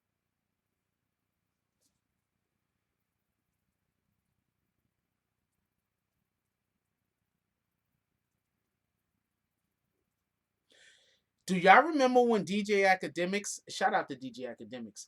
Do y'all remember when DJ Academics said, what did DJ Academics say? Little Nas X is an industry plant. Do y'all remember when DJ Academics, salute to DJ Academics. Do y'all remember when DJ Academics said, Little Nas X was an industry plant? Yeah, look, real quick break. The reason why they're doing all of this is because y'all donate to the channel. So they do all of this stuff. They put out all of this weirdo ass videos on me. They talk about me like crazy in order to make people feel ashamed for donating money to the channel because they don't get money donated to their channel. So they just doing everything to make it so that nobody want to donate money to this channel. That's what they doing. So if y'all stop donating money to the channel, then they winning. What can I say? Salute to them. So I can't think about that though. But that's what they. That's all this is about. It's not about nothing else. If y'all stop donating to the channel, they're gonna stop talking about me. Then once y'all start donating to the channel again, they're gonna start talking about me. These are majority of these people hate their life.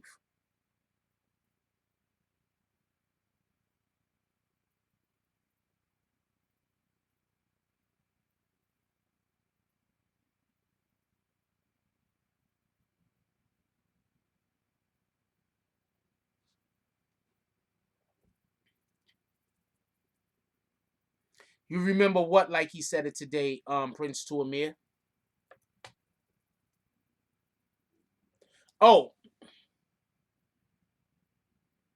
Sean Murder said, Frost, many of us donate every month. We're not paying them fools no mind. I'm just telling you what they doing. All right, so hold on. So let's get back to this situation. See, I think that song blew up by accident. Now that was 360 power behind that song. Yeah, I think it was a sheer coincidence that before his song blew up, we seen him in a ton of pictures with a whole bunch of girls like all over them, like posing with them. You thought that was a coincidence? You thought it was a coincidence when he came out as he was gay after everybody already liked him. So they could say, look, here goes a gay person. Y'all love this guy. He makes good music. Y'all like him. You can't now dislike him because you found out about his sexuality. Because if you do, then that means that you're homophobic. You feel it? So I say the truth. Song's a good song. I like the song. But do I like the song or did I hear the song a million times? So therefore I'm familiar with it. Like that's when you start understanding that about like just about how they control people through media. Sometimes you believe shit not because it's true, but because you done heard it a million times. You done turned on the news, and for the last week they've been talking about one thing. So now that becomes a fact rather than an opinion. What is the petty drive? You'd have to see the petty drive when it happens. Oh, you new here. Oh, you're not new here. You weren't here when the petty drive started up. Yeah, there's a thing that goes on the channel called the petty drive.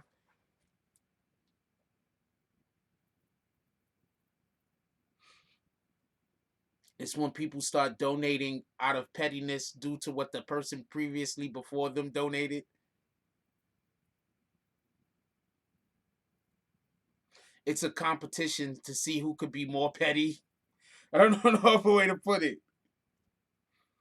You gotta ask participants. Ask Bree. I guess she could put it better than I can. I don't know. Anyway,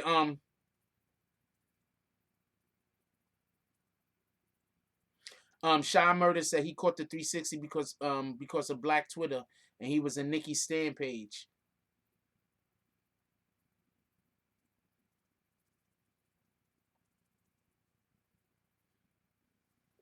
But look, you think all that was an accident? That shit wasn't an accident. This shit was well orchestrated. Nadu Blaze said, that's sad way to live, hating on everything, trolling every day, basic sucker ish.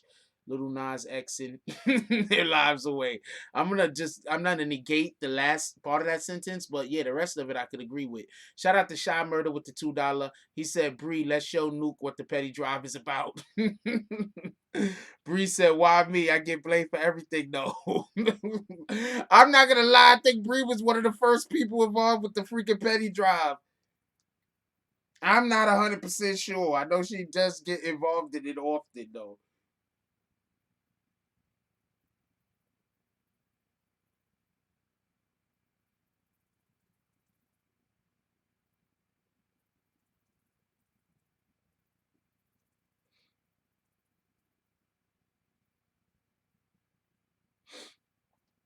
Um,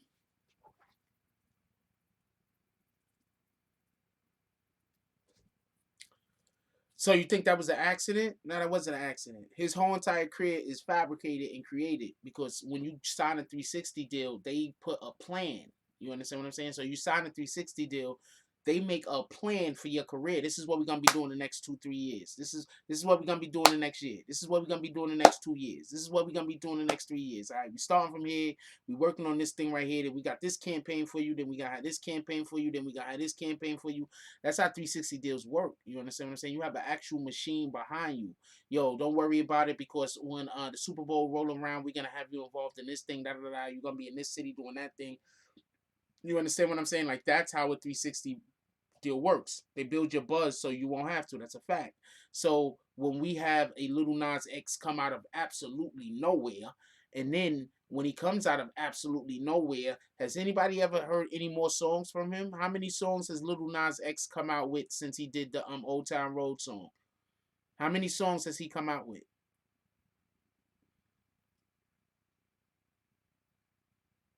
And I'm not talking about the songs that he previously had out that they decided to re-release. How many songs did he come out with after Old Town Road? He dropped like 2 songs altogether, right? Shout out to Bree Powell. She said keeping a petty drive alive from DC. She donated $2.02. And that's basically how petty drive work. Because that was petty. She couldn't allow for the person that donated before her, Shy Murder, to have donated the most money. She had to then one up her by a measly ass 2 cents. That's petty. And he got some song named Panini. Other than that, I've never heard of him dropping another song. Oh, that's also your area code? That is super petty. that's extra petty. That is definitely worthy of petty drive honors.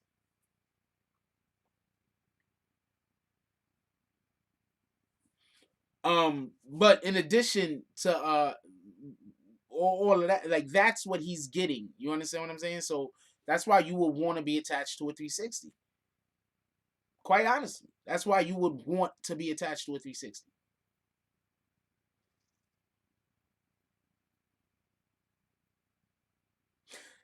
But that's how why this community is dope. Hold on, let's just take a break real quick.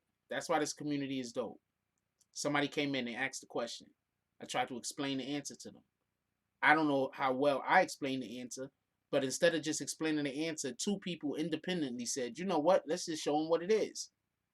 That's why this community is dope.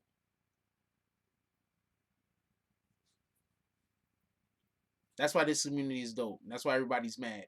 I talked about this the other day, but I want to talk about this again real quick. Let's take a quick break. I want to just talk about this thing real quick. The other day you had an individual named Dizzy. Scumlord Dizzy. I couldn't remember his name. Shout out to him. So you had an individual named Scumlord Dizzy the other day. I'm gonna explain to you our situation that happened. Um, Randomly he reached out to me like about a month, probably a month and a half ago, 2 months ago. He randomly reached out to me. I'm not 100% sure why, and he was complaining to me about something that I reported on the channel. He was saying that he had not gotten robbed. Real quick for everybody to know what the situation was. Also, free Melly. I left Melly name out earlier. Shout out to Free Nuke for reminding me. Free Melly, absolutely. What up, Stay High? Ain't seen you in a minute. Salute. So what happened was, he reached out to me for whatever the reason was, and he was like, I don't know, yelling or screaming. Y'all gotta understand, like sometimes when people text me and they be like, "Yo, you BS N-word," I don't really care. So when he, so he texted me, he was talking crazy. So I was just like, all right. So like, at the end of the day, I'm a businessman. So at the end of the day, I'm a businessman. So I'm like, all right, so you feel like I said some things that you think are factually inaccurate. So I gave him the opportunity to come on the show. I said, okay, you could come on the show. I let you come on the show and you could talk about it. Now, this is something that you have to understand. On YouTube, I don't want to. We have Let's Talk About It. Anybody know about the channel Let's Talk About It? Shout out to Let's Talk About It. Mr. Sex Money, shout out to him. He has somebody on his channel previously. And the thing that the individual did was he let somebody come on his channel and he was screen sharing with them so you could see them, and the person pulled his pants down and showed his junk. I don't know why the person did it. So after the person did that, and I heard about that story, and it's around the same time that I was talking with Dizzy, Scumlord Dizzy, I started reconsidering actually bringing him on the show. I was like, well, I don't know if I want to bring him on the show because I don't have a shock show. You're not coming in on the show to argue. I'm not arguing back and forth with you. I'm not doing that. You understand what I'm saying? I'm not one of those people. Like if we in public, I'm not gonna be doing a shouting match back and forth with you. Like at some time, yeah, banana in the tailpipe type shit. That's a fact. Stay high. It's gonna come a point where we arguing, and it's just like, yo, look, man, we can't keep yelling and screaming at each back and forth. Something gotta happen, or not, or we gotta turn away and walk away. So I'm not bringing nobody on the show to be yelling back and forth with you. I'm gonna hit you dead in the face with your bags and just hang up on you. I'm just letting you know. So if I think it's a person that I might have to hang up on, I might not want to do the show because I don't really want to do that.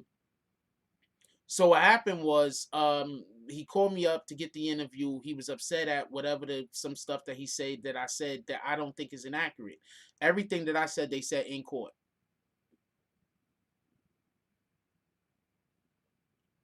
They say in court there was a bag taken from a scene that said scum on the bag.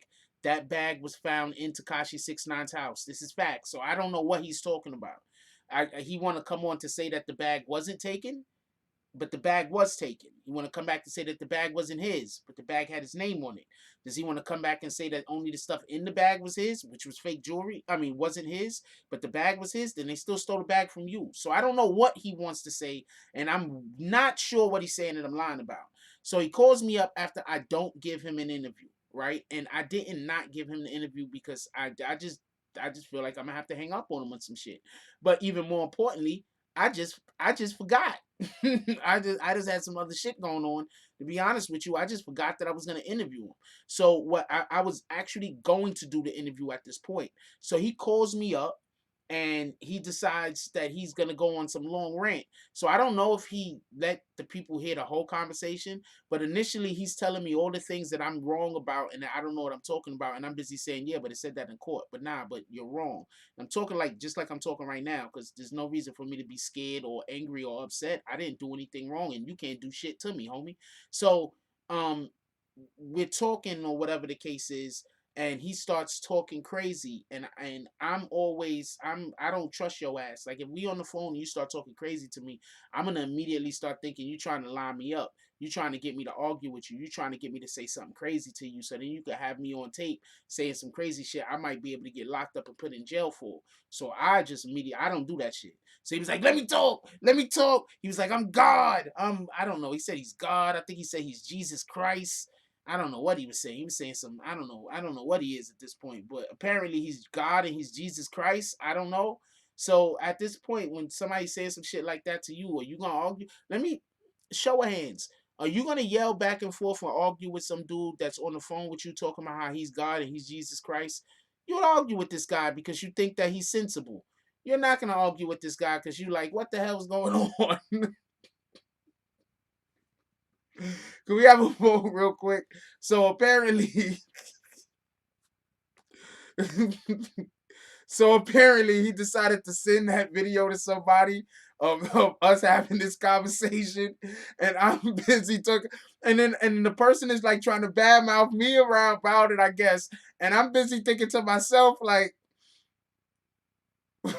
like, are you gonna argue with some dude that's holding a sign up in the middle of the street talking about it's the end days? Like if you walking down the block and you see some dude holding up a big sign and on the side it says it's the end of times or these are the last days, are you gonna stop and have a conversation with this guy? I'm just asking. Like, are you gonna see a dude with a big ass sign talking about it's 24 hours left to the end of the world, and you're gonna stop in the street and have a conversation with this guy? That's how I felt on the phone with this dude. Like, oh man, yo, like, so I guess they wanted to make it seem like I'm a sucker or some shit, but I'm pretty sure y'all have seen me live. and multiple different places. And when funny shit happens, I guess you could tell off the rip, I ain't a sucker. I mean, you've literally seen me on lives when shit start going crazy. So I mean, if you wanna like, so if the way to be tough now is arguing at people on the phone and not, being all go in public when shit start acting weird, that's the new way to be tough. I mean, shout out to this guy. I don't know what to tell you, but yeah, so he's mad at that. So I guess that's like the new thing where they're trying to come at me because I didn't want to argue with a nigga online. I'm not doing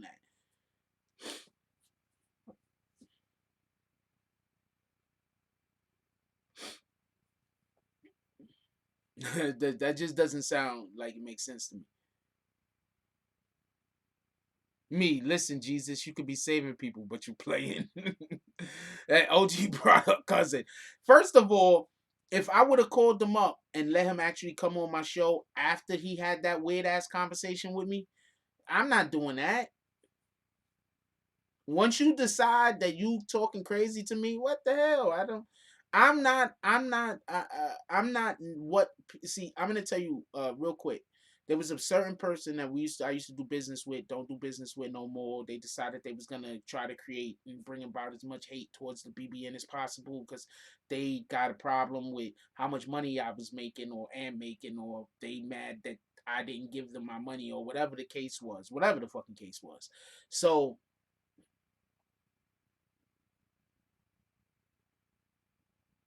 now we know why 6ix9ine left. He was over there at 6ix9ine was like in like probably sleeping and shit, and he wake up and freaking Dizzy is over the top of him and shit with a toga on and shit. Like praise me, Tekashi 6ix9ine, Daniel Hernandez. I have come for your salvation. He's standing over. He's standing over there. He's standing over there. He's standing over 6ix9ine. 6ix9ine laying in bed. He just like minding his business, and he just wake up and he over the top of him talking about praise me, Daniel Hernandez.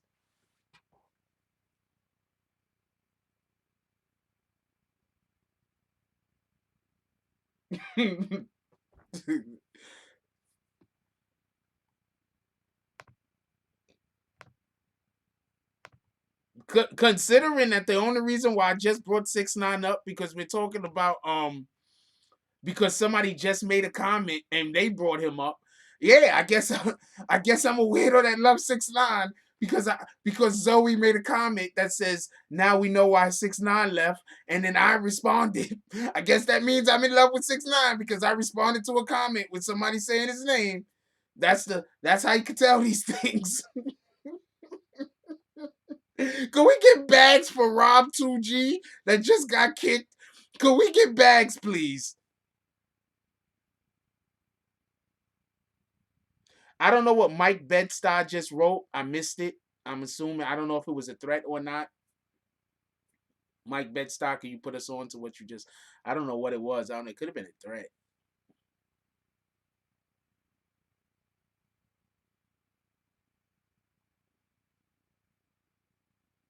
It could have been a threat. I don't know what he said. I didn't see his comment. I don't know what his comment was. He took his own comment back. We didn't take that comment back. That's why I'm assuming it was a threat.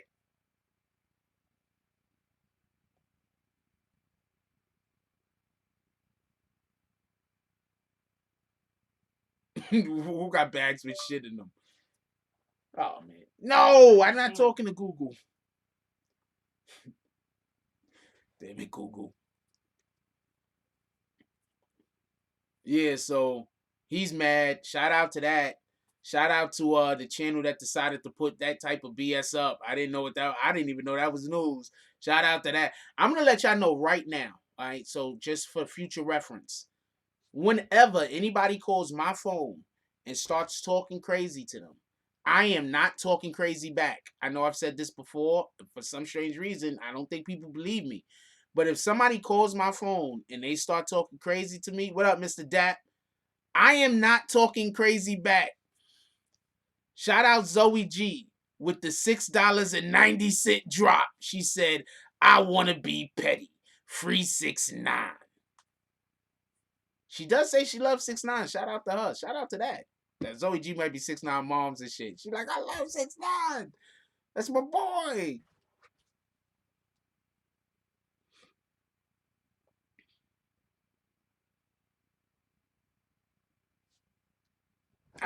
Zoe G is not 6ix9ine moms. I'm just making comments before somebody be like, yo, 6ix9ine moms be on Jack Frost's channel. And then now that be the new thing that people be like, yo, Jack Frost a liar. Jack Frost said 6ix9ine moms be on his channel. And I'm like, yo, I didn't, it was a joke. Anyway, you don't never know what's going on right now. You don't never know what's going on in this world. Harmon Brown said the phone is at 69% power. Screenshot it. We was talking about 360 deals, then we start talking about Homeboy. Funny ass. I don't know what the hell is wrong with people. I don't know why people so mad at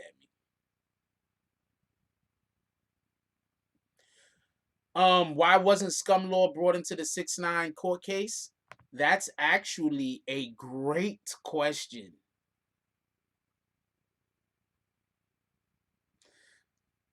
No, this is an open discussion, but we talked about the other we just I guess naturally came to this conversation. I don't know. Maybe a little bit of tweaking got us here.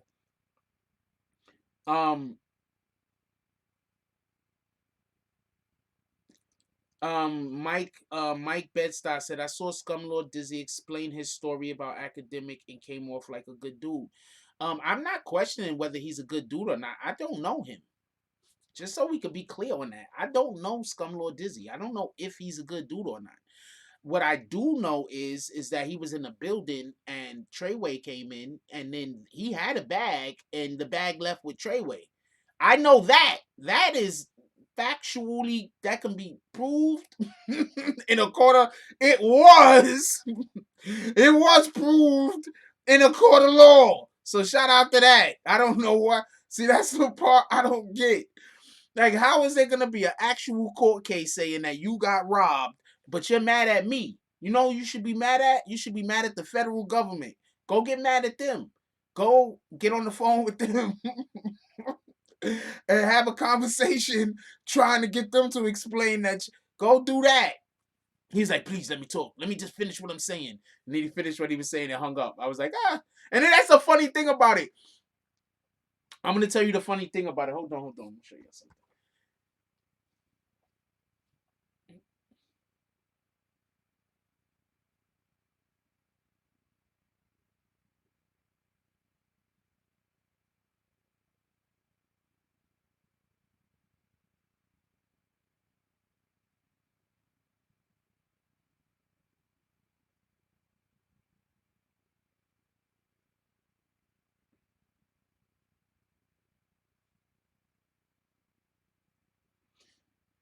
All right, so let me just show y'all something real quick. Let me hide the dude number. I don't want to blow the dude number up. I'm not gonna do that.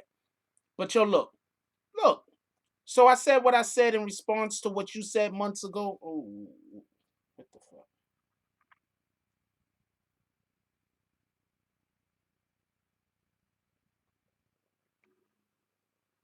So, so I said what I said. And everything gets handled in God's house. Nothing's too small or too big to deal with. Something, because I'm busy. I said, why you hung up? He said, because I'm busy, right? And then he said, and I said what I had to personally. So next time we talk, it will be a time prep for the interview. Told you he wanted an interview. However you conduct your interview. He wanted an interview. So I was supposed to give him an interview, right? I never got around to it because I was busy, to be perfectly honest with you.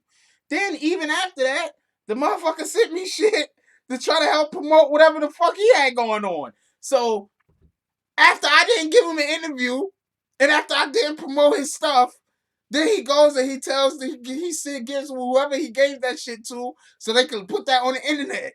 So like I said, homeboy just mad I didn't interview him. That's it. Shout out to him. Yeah, he mad he got robbed too. Shout out to him.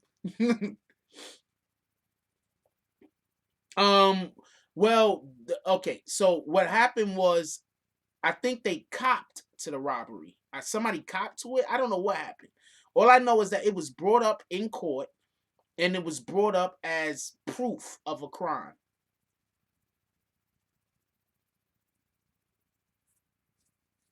Yeah, because I'm not a douchebag. I'm not trying to like I don't like yo. I was raised I was raised by some strong individuals that don't do bitch ass shit. I don't know no other way to put it. You putting somebody's telephone number or address out on the internet, without their consent. That's just bitch ass nigga shit. That's a whole fact. You can say what you want, but that's a fact.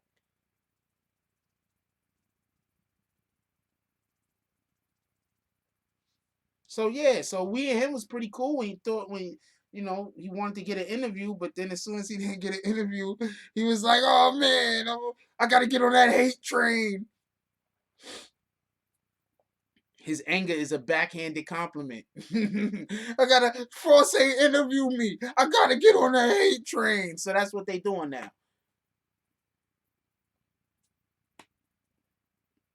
Once again, out of everybody that y'all see have a problem with me on the internet, who have I actually did something to?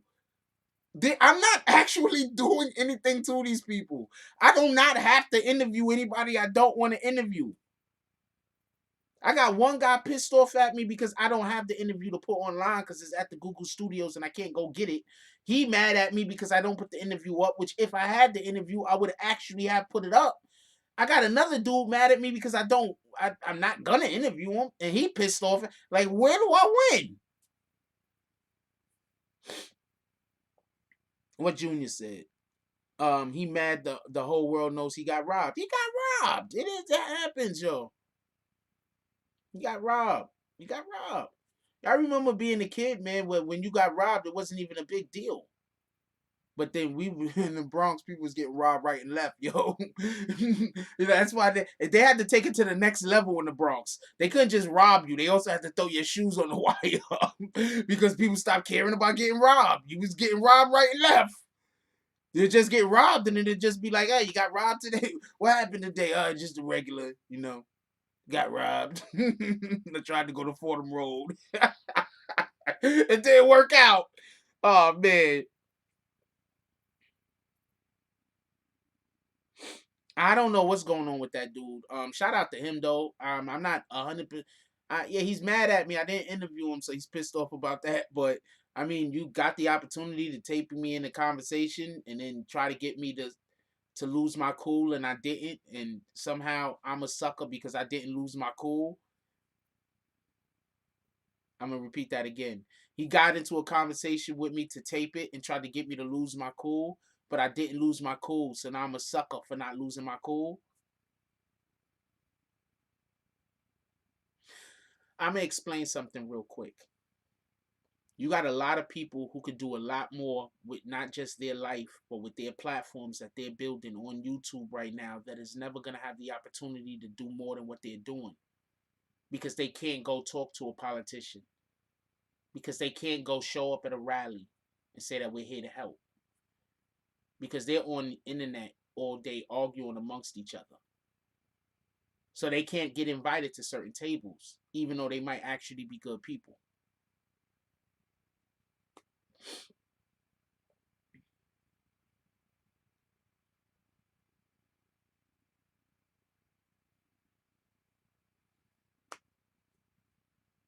And I'm talking about people I actually know, who I actually think are good people. Just so we can be clear.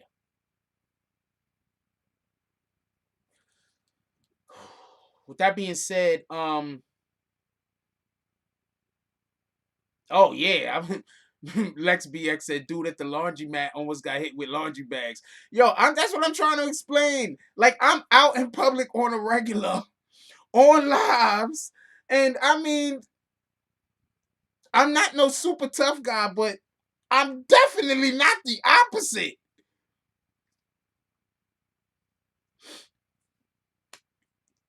So like people want to talk bad because they on a phone talking crazy, and I'm just not caring. Like, and when he called me and we was having that conversation, I was literally busy. I was in the middle of work, So what the I don't care. What the hell? That shit don't even make sense.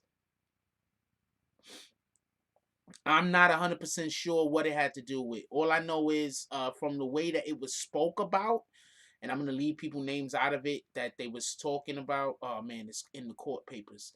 All right, so it's already in court. In court, what they said it was about, they saying that Shadi had spoke with somebody, basically or allegedly. No, they saying it actually happened, and it was in retaliation to a situation that happened with when they was in Houston with Jay Prince. That's literally what it was. It was in retaliation to a situation that happened with Jay Prince. That's what they said. Almond Brown says, "You will always be my boo, no matter how many people might make fun of me for saying it." Shout out to that. People make fun of you about that?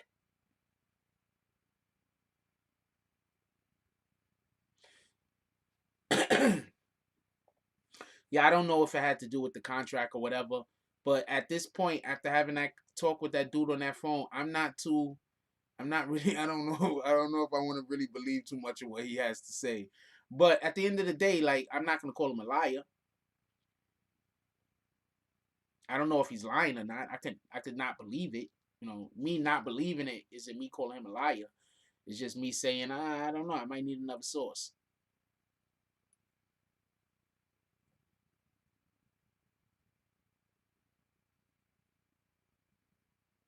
Yeah, shout out to that. That's a whole fact. Let him hate. I can't do nothing about it. Like I'm gonna tell you what's the new thing, right? Real quick, since we just talking bullshit right now, I'm gonna tell you what the new thing is. The new thing is when the haters can't get me to react to something, they take it like because they just take it up a notch to a notch to a notch. Like y'all don't see all the bullshit that be happening. Like people constantly sending me to the bullshit. Sometimes I'd be like, oh man, I don't care about this. All of the time I'm usually like, oh man, I don't care about this. But sometimes it'd be funny, and sometimes I just need to know that there's weirdos out there doing weird shit. So the people that send me stuff periodically, I appreciate y'all. The ones that think that they gotta send me every old little thing that they find, you're doing too much. You don't got to show me every day. I shouldn't be getting 3, 4 texts from you every day telling me every little thing that you could find. Because at that point, it feels to me like you making the shit.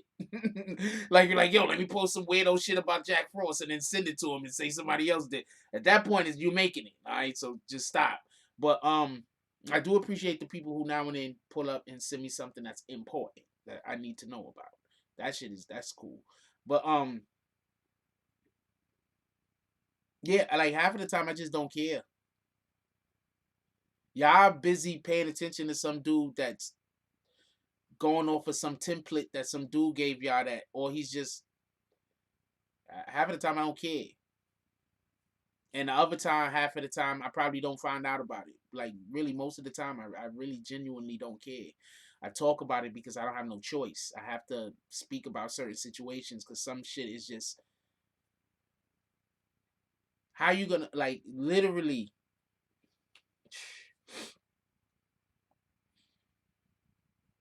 I only can control my reaction. That's a fact. Zoe G said, at the end of the day, people will say what they want. You can only control your reaction. Think about, once again, think about when they start talking about me crazy. Whenever we have, like, whenever donations are going well on the channel, that's when everybody want to start talking about me. Shout out to y'all.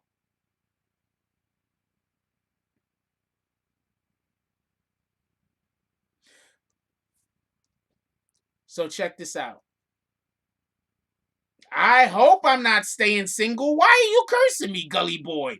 Gully Boy said Frost said he's staying single. I hope not.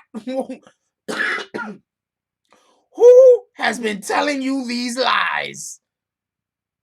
that is the opposite of what I'm saying. What are you talking about? The drugs.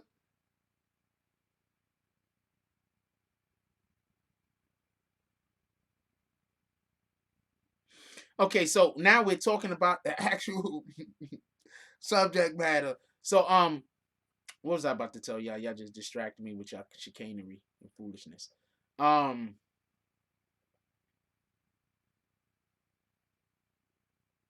I was just about to tell y'all something. Y'all just absolutely just.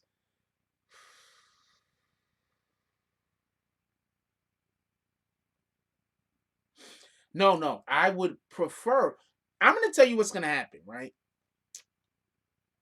I can't tell you what's gonna happen. I can make it happen. Okay, so this is what I'm saying. So just talking about me right now because we just bullshit. So I get bored easy.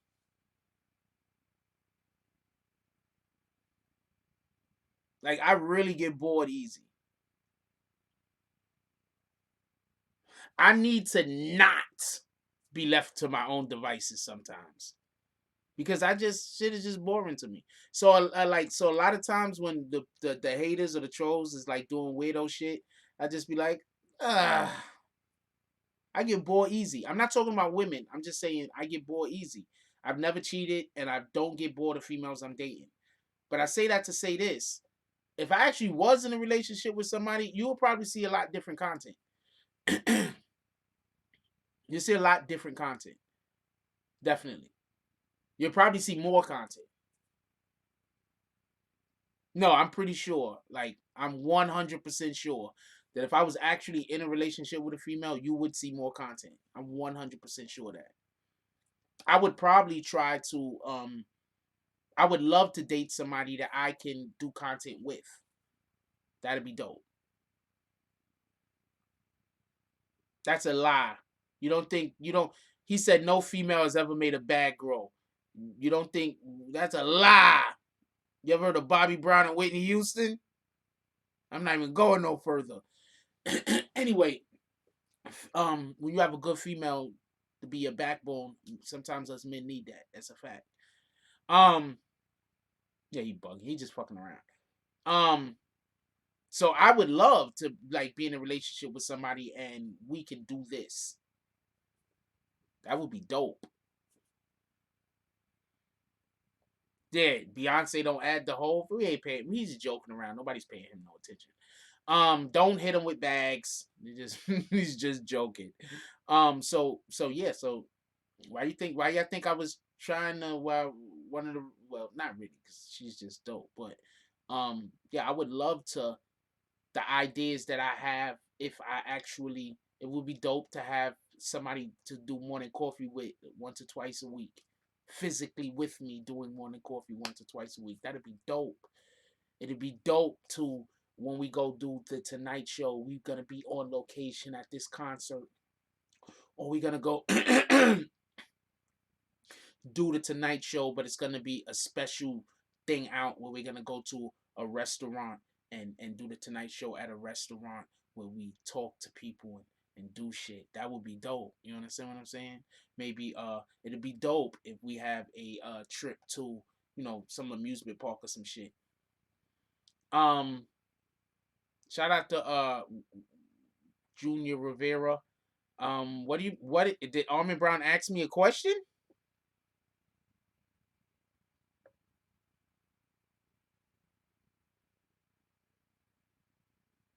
She didn't ask a question. She's commenting like everybody else. I'm just allowing for her to comment.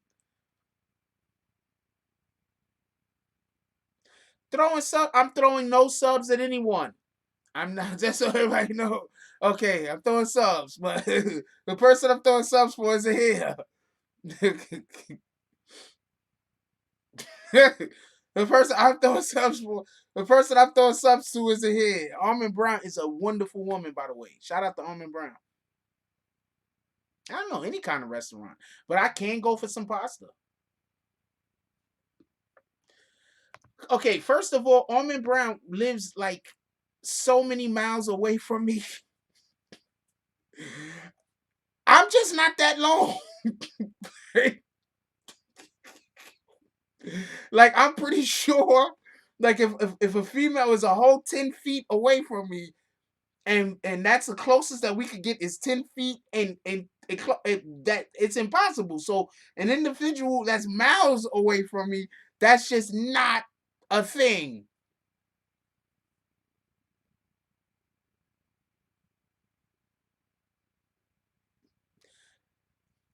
With that being said, this is we have been talking about some stuff. Yes, but nobody's moving anywhere. Nobody's doing any of that. Okay, we're not doing that. Shout out to her. Shout out to all of y'all that thinks that that's something that needs to be done. But none of those things are gonna is gonna be happening. Shout out to Almond Brown though. We do love you. That's a whole fact. I forgot when the whole Troy Ave trial was. They told me like 3 different dates. I don't hear nothing about it in the media, so I'm assuming they put it off again. Or is it just no one cares?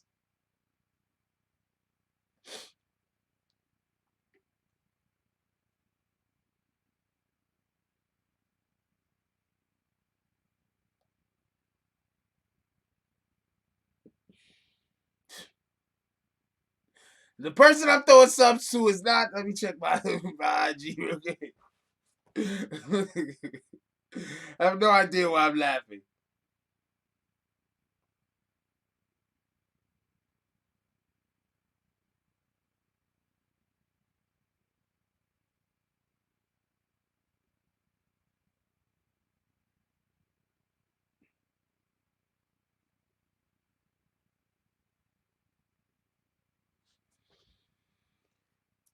Who's blushing? I'm never blushing. Black people can't blush. Where? What are you talking about? Drugs. Who's pulling up where?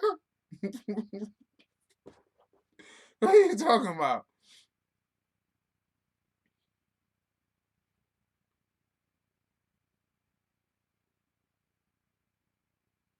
Yeah, I have no idea what's happening with the Troy Ave case. I have zero idea. Hey, what up, crazy me?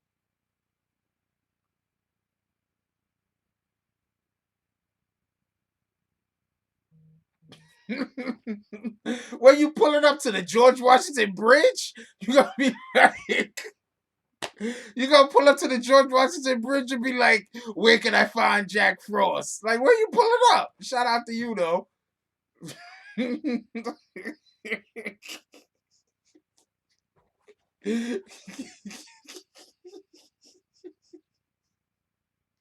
Don't mind me.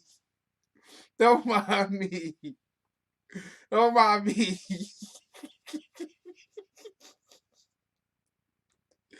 I'm just thinking of funny stuff.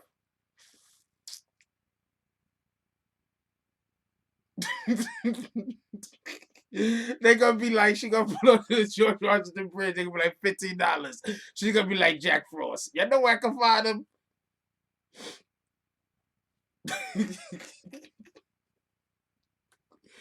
Oh man. What was he talking about before we start talking about this foolishness? Shout out to Ladybug, by the way, because I see everybody's dropping Ladybug, so I think I'm supposed to be saying that. Shout out to Ladybug. What's my opinion of the past 30 days of 2020? Past 30 days of 2020 feel like the first 6 months of any other year. Way too much stuff is happening.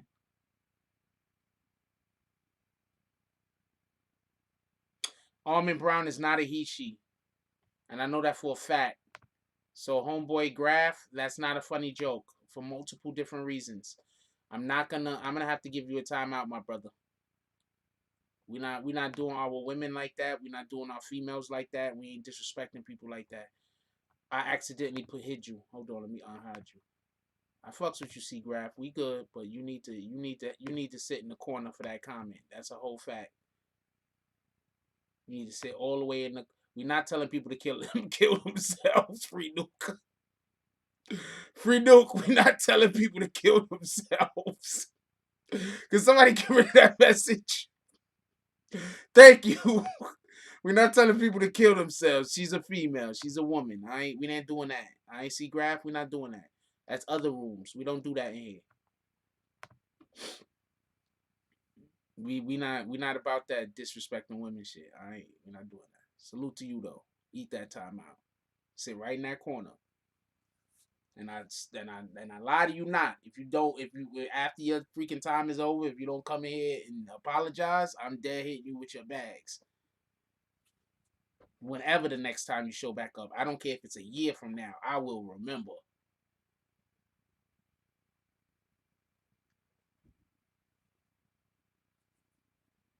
We ain't doing that. Um, Almond Brown's a sweetheart. Why are you gonna say something like that? You know we love you, Almond Brown, right? Okay. Um,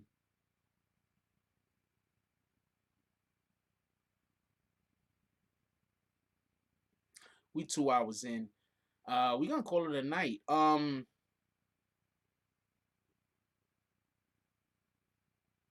You was crying at what? What happened? um,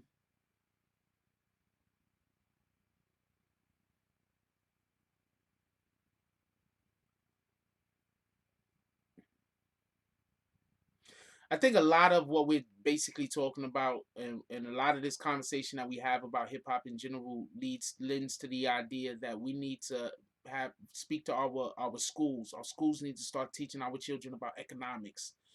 And when I say our children, I mean young. Our children when they're young. Our school needs to start teaching our children about economics when they're young.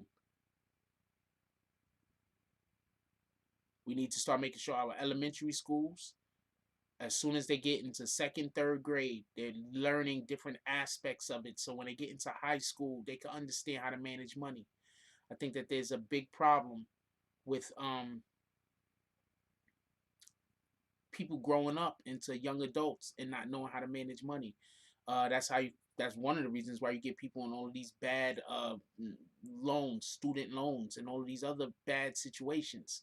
They were never taught how to manage money. They were either taught spend money or don't spend money. There's never no in between. That's the problem. Hold on one second. Crazy Me says Iran, fire in Australia, earthquakes in Puerto Rico, volcano going off in the Philippines. China has a deadly virus. The loss of Kobe and his daughter. Shaking my head. I'm scared what the next 11 months might hold. Um, real quick. This is basically a thing, right? Okay, so the fire in Australia, right? Y'all know usually those fires are in California around this time of year, right? California is the place that no, California has the fires when it gets hot. So we have fires all the time, right? Bear with me, bear with me. Earthquakes, those happen a lot also. The earthquake in Puerto Rico was particularly bad though. We're praying for all of our Puerto Rican brothers and sisters. The volcano going off in the Philippines. That's something also, right? And the China virus, right? That's man-made. Let's not be confused. That was man-made, and that's bad also, right? And the thing that I want to say is that often these things are happening. I think the real question should be, why are they pushing it to the forefront of the press the way that they are? What are they trying to distract us from? Because volcanoes are always erupting, earthquakes are always happening, and there's places on fire all the time. Why are they pushing these things to the forefront the way that they are? I think that's what we need to be paying attention to. Not that these things aren't important and they need to be discussed, because they are, and they needed to be discussed this year, and they needed to be discussed every other year that these things were happening. Every year or two now, does anybody notice that some very dangerous virus just springs up out of nowhere? They don't talk about the flu vaccine as much as they used to. You know why? Because you can't keep talking about the flu vaccine 20 years in a row. But they still want you to get vaccinated. So what's the next thing they're going to start telling people to do? They need to start going to get vaccinated for some kind of serious something else that pops up, like a coronavirus.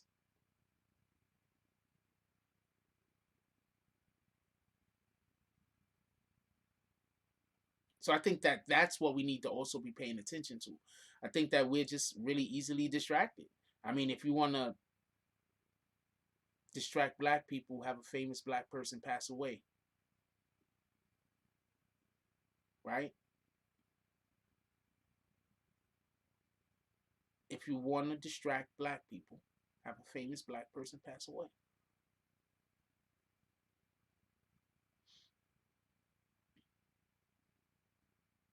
I'm not saying that as far as the situation with Kobe being a conspiracy or anything like that. But he was flying in a helicopter, and I did hear a story about, and the helicopter blew up into flames before it hit the side of the mountain. Because I keep hearing it hit the side of the mountain, right? But when they show the crash site, doesn't that sound look more like it's the bottom of the mountain? That doesn't look like it's the side of the mountain, does it? No, I'm not saying that at all. But when you seen the crash site, that looked like the bottom of the mountain. That don't look like the side of the mountain. Like, this is the point. This is the mountain, right? So this is the mountain. right? The mountain right here, right? So the plane is coming, right? So the plane crashed. The plane should have crashed here, right? This is where the rubble should be, right? But why does it seem like the rubble's down here? Does that make sense?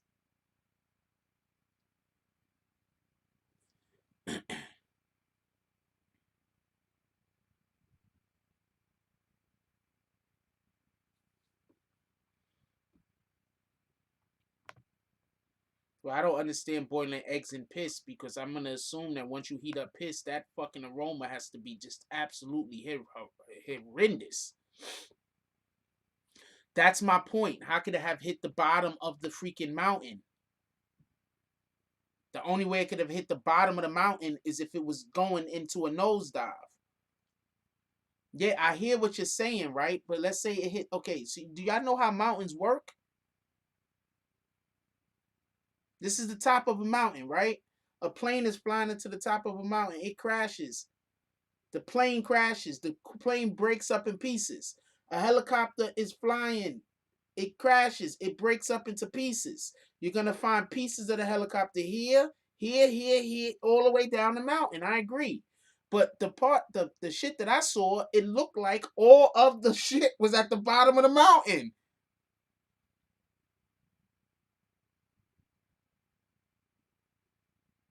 Y'all understand what I'm trying to say? I mean, I don't know. All I'm saying is, I'm trying to. I don't have nothing near me. But what I'm saying is, there should be rubble going from the top of the mountain all the way to the bottom of the mountain because it hit at the top of the mountain. I didn't see, all I saw was a picture and it showed everything at the bottom of the mountain. It's not going to crash into the top of the mountain and not leave. Like, it should be like, take a suitcase, right?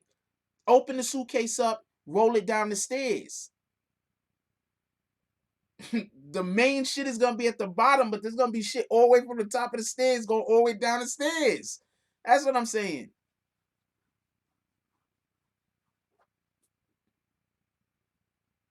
It went straight up and just dropped. So it didn't hit the top of the mountain. It went up and then just crashed.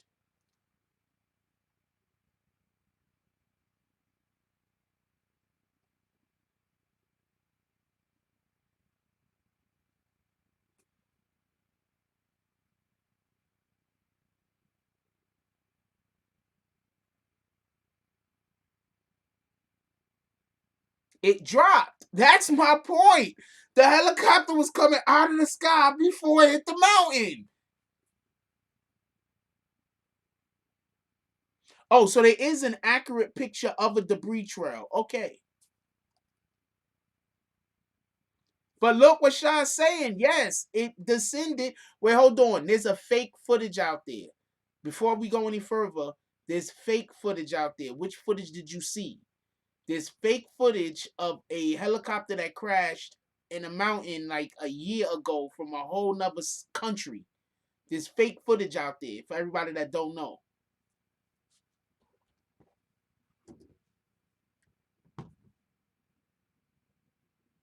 One was a helicopter, so if she's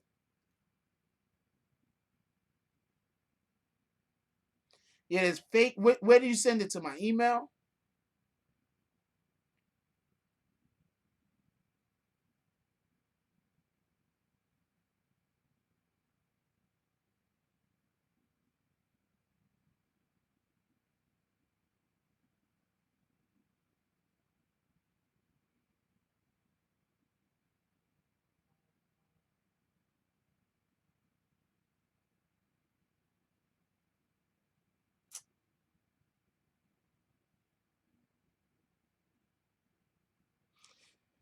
Somebody just invited me to an event. Last time I went to one of those events, I didn't feel welcome. Where did you send the damn thing? To my DMs or to my C Graph? C Graph, did you apologize to that young lady?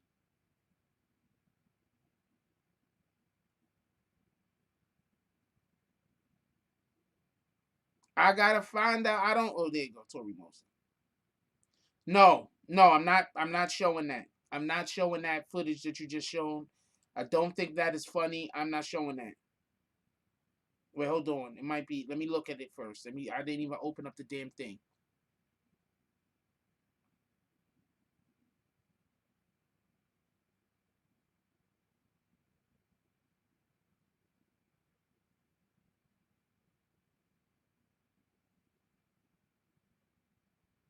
I don't see no actual crash footage, and I'm not playing this joke shit.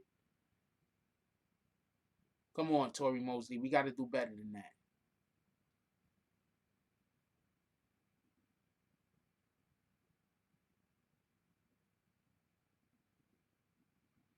Wait, Kobe actually shot this? I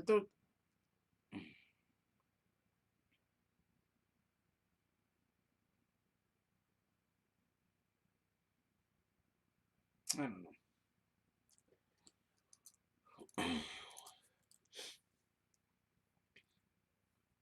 All I'm saying is that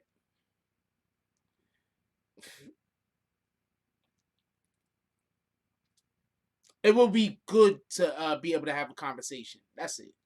Um, I'm not a conspiracy theorist guy, but sometimes shit is weird.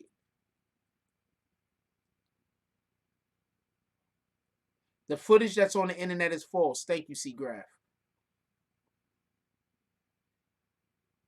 That that plane that everybody saw, that's not that helicopter. That's some whole other shit. And for so many, and this is the thing that makes me feel kind of weird about the crash. For so many pilots to come out and basically say the thing that how the crash happened was just inexplicable, especially because that particular person was such a great helicopter pilot. You understand what I'm saying? That particular person was a great helicopter pilot.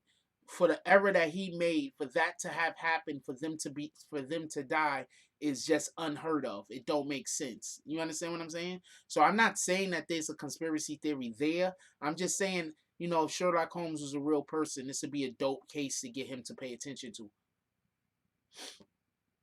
The helicopter crazy me, it was a helicopter. So that's the thing that makes me look at the situation the way that I look at the situation.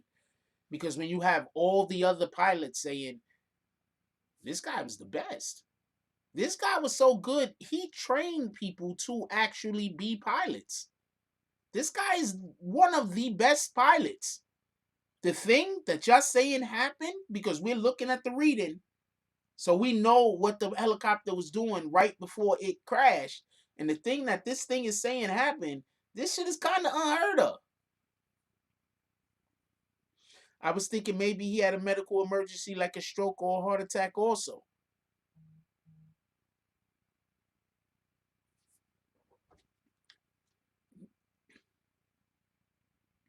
That something could have happened to inhibit his ability to be able to pilot appropriately. It's a fact.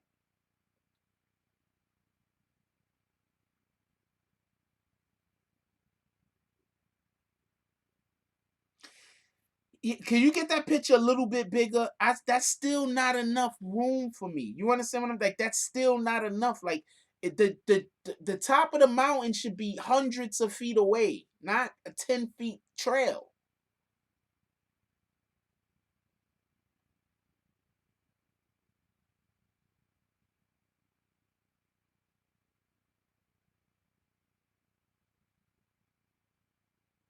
Yes, I know about the helicopter crash being talked about years before. A lot of people end up passing away that way, and it's a shame that a lot of people end up passing away and dying, and it happens based on some shit that they've already spoken about or talked about in their life.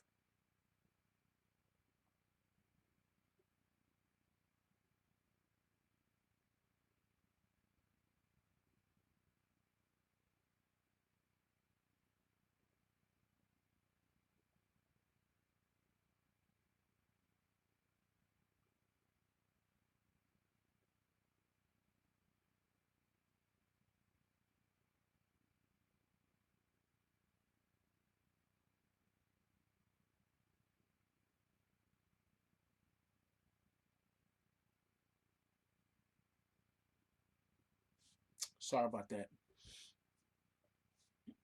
No, there is no footage of the plane crash. There's people putting out footage of a helicopter. There's no footage of the helicopter crash. There's footage of people putting out saying that it's the helicopter crash, but it's actually a different helicopter crash. I think there is film of the wreckage though. That's like a half miler. If you crash at the damn top of the damn mountain, listen to what they're saying happened. He's flying the plane like the helicopter like this. He goes up, takes it to a high altitude to get over the top of one mountain. Then when he's leveling out, he comes back down and there's another one that he don't see and he runs into that one. Well, okay, he ran into that one, right? But he should have still been trying to pull up to get out the way, right? So when he hit that one, he should hit it at the top, not at the middle or the bottom.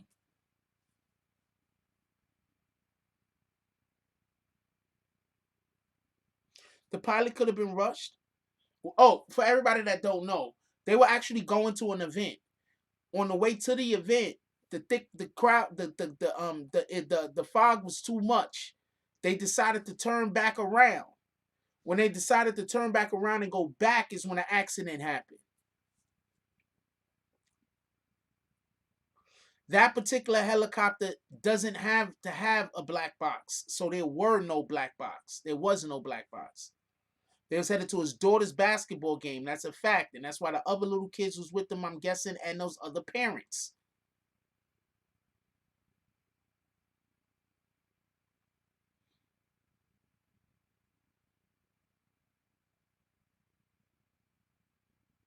Apparently, Lambo Gully Boy Revolution says apparently those are foothills, not mountains.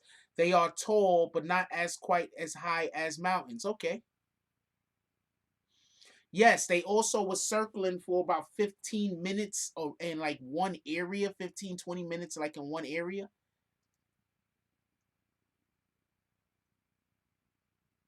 Red Moon, BBN, I'm done.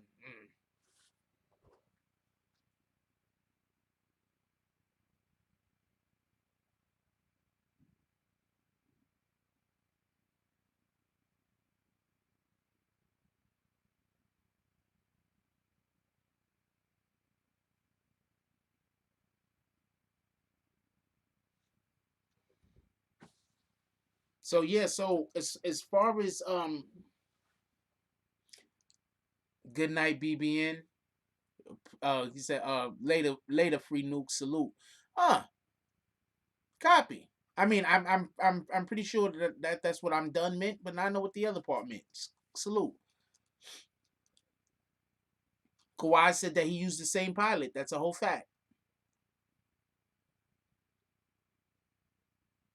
Send me the Send me the flight audio. Flight controls audio shot.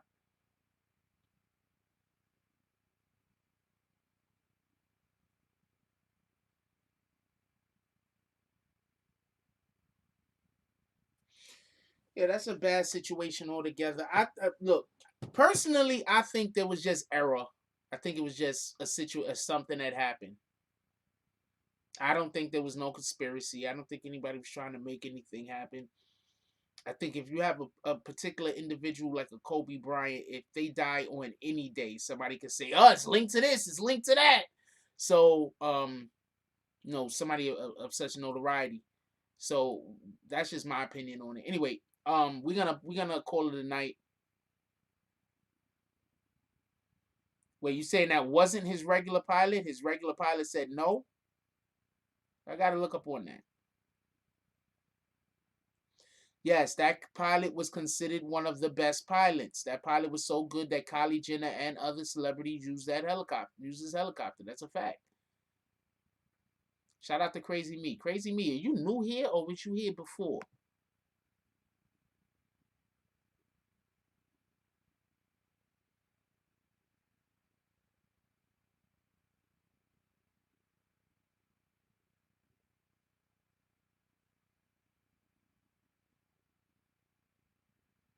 Apparently those choppers don't hover. They gotta go forward or back.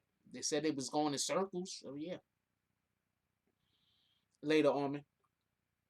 All right, so we're gonna call it a wrap. Yeah, look, I love y'all. I want everybody to do well. I want everybody to win. Um, our community is diminishing a little. I have to put out more work. Um, love what you do. Love what you do. If you don't love what you do, find something that you love and do that.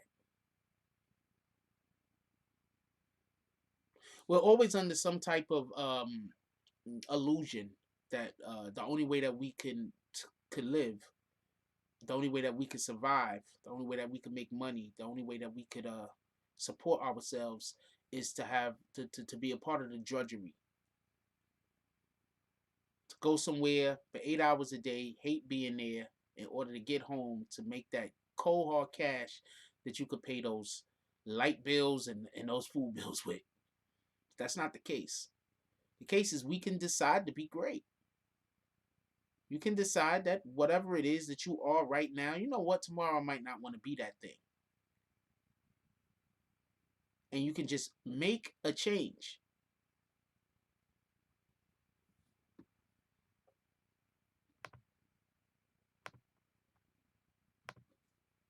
We can just make a change. Period. I'm gonna give you a perfect example. Could we get bags? A Scott Harris guy came in here and said, "Get the facts before talking." I guess they don't understand that we were all just having a conversation. Like we were literally in here just having a conversation. So we're having a conversation, then we're exchanging facts. We're exchanging information that we might know, facts and opinions that we might know about said situation.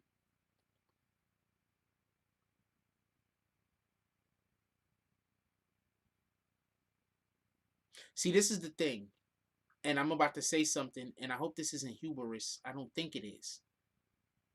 But 9 times out of 10, the person that is trolling this channel, you're just going to another channel that's trying to do what I do. You're just busy enjoying a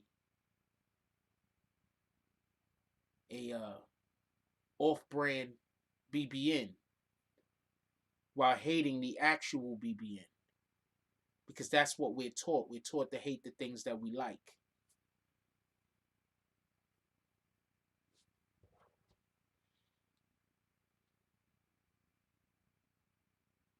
Let me look at this thing Sha sent me real quick.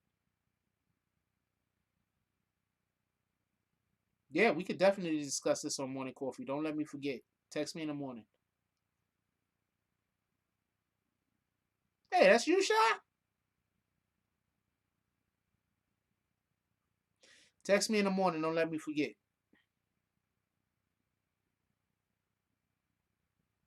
Hey, Sha, you in New York City?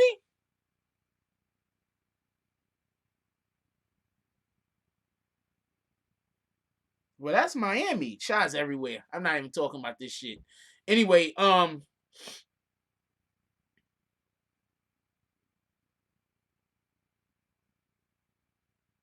so I definitely appreciate the people that stick around.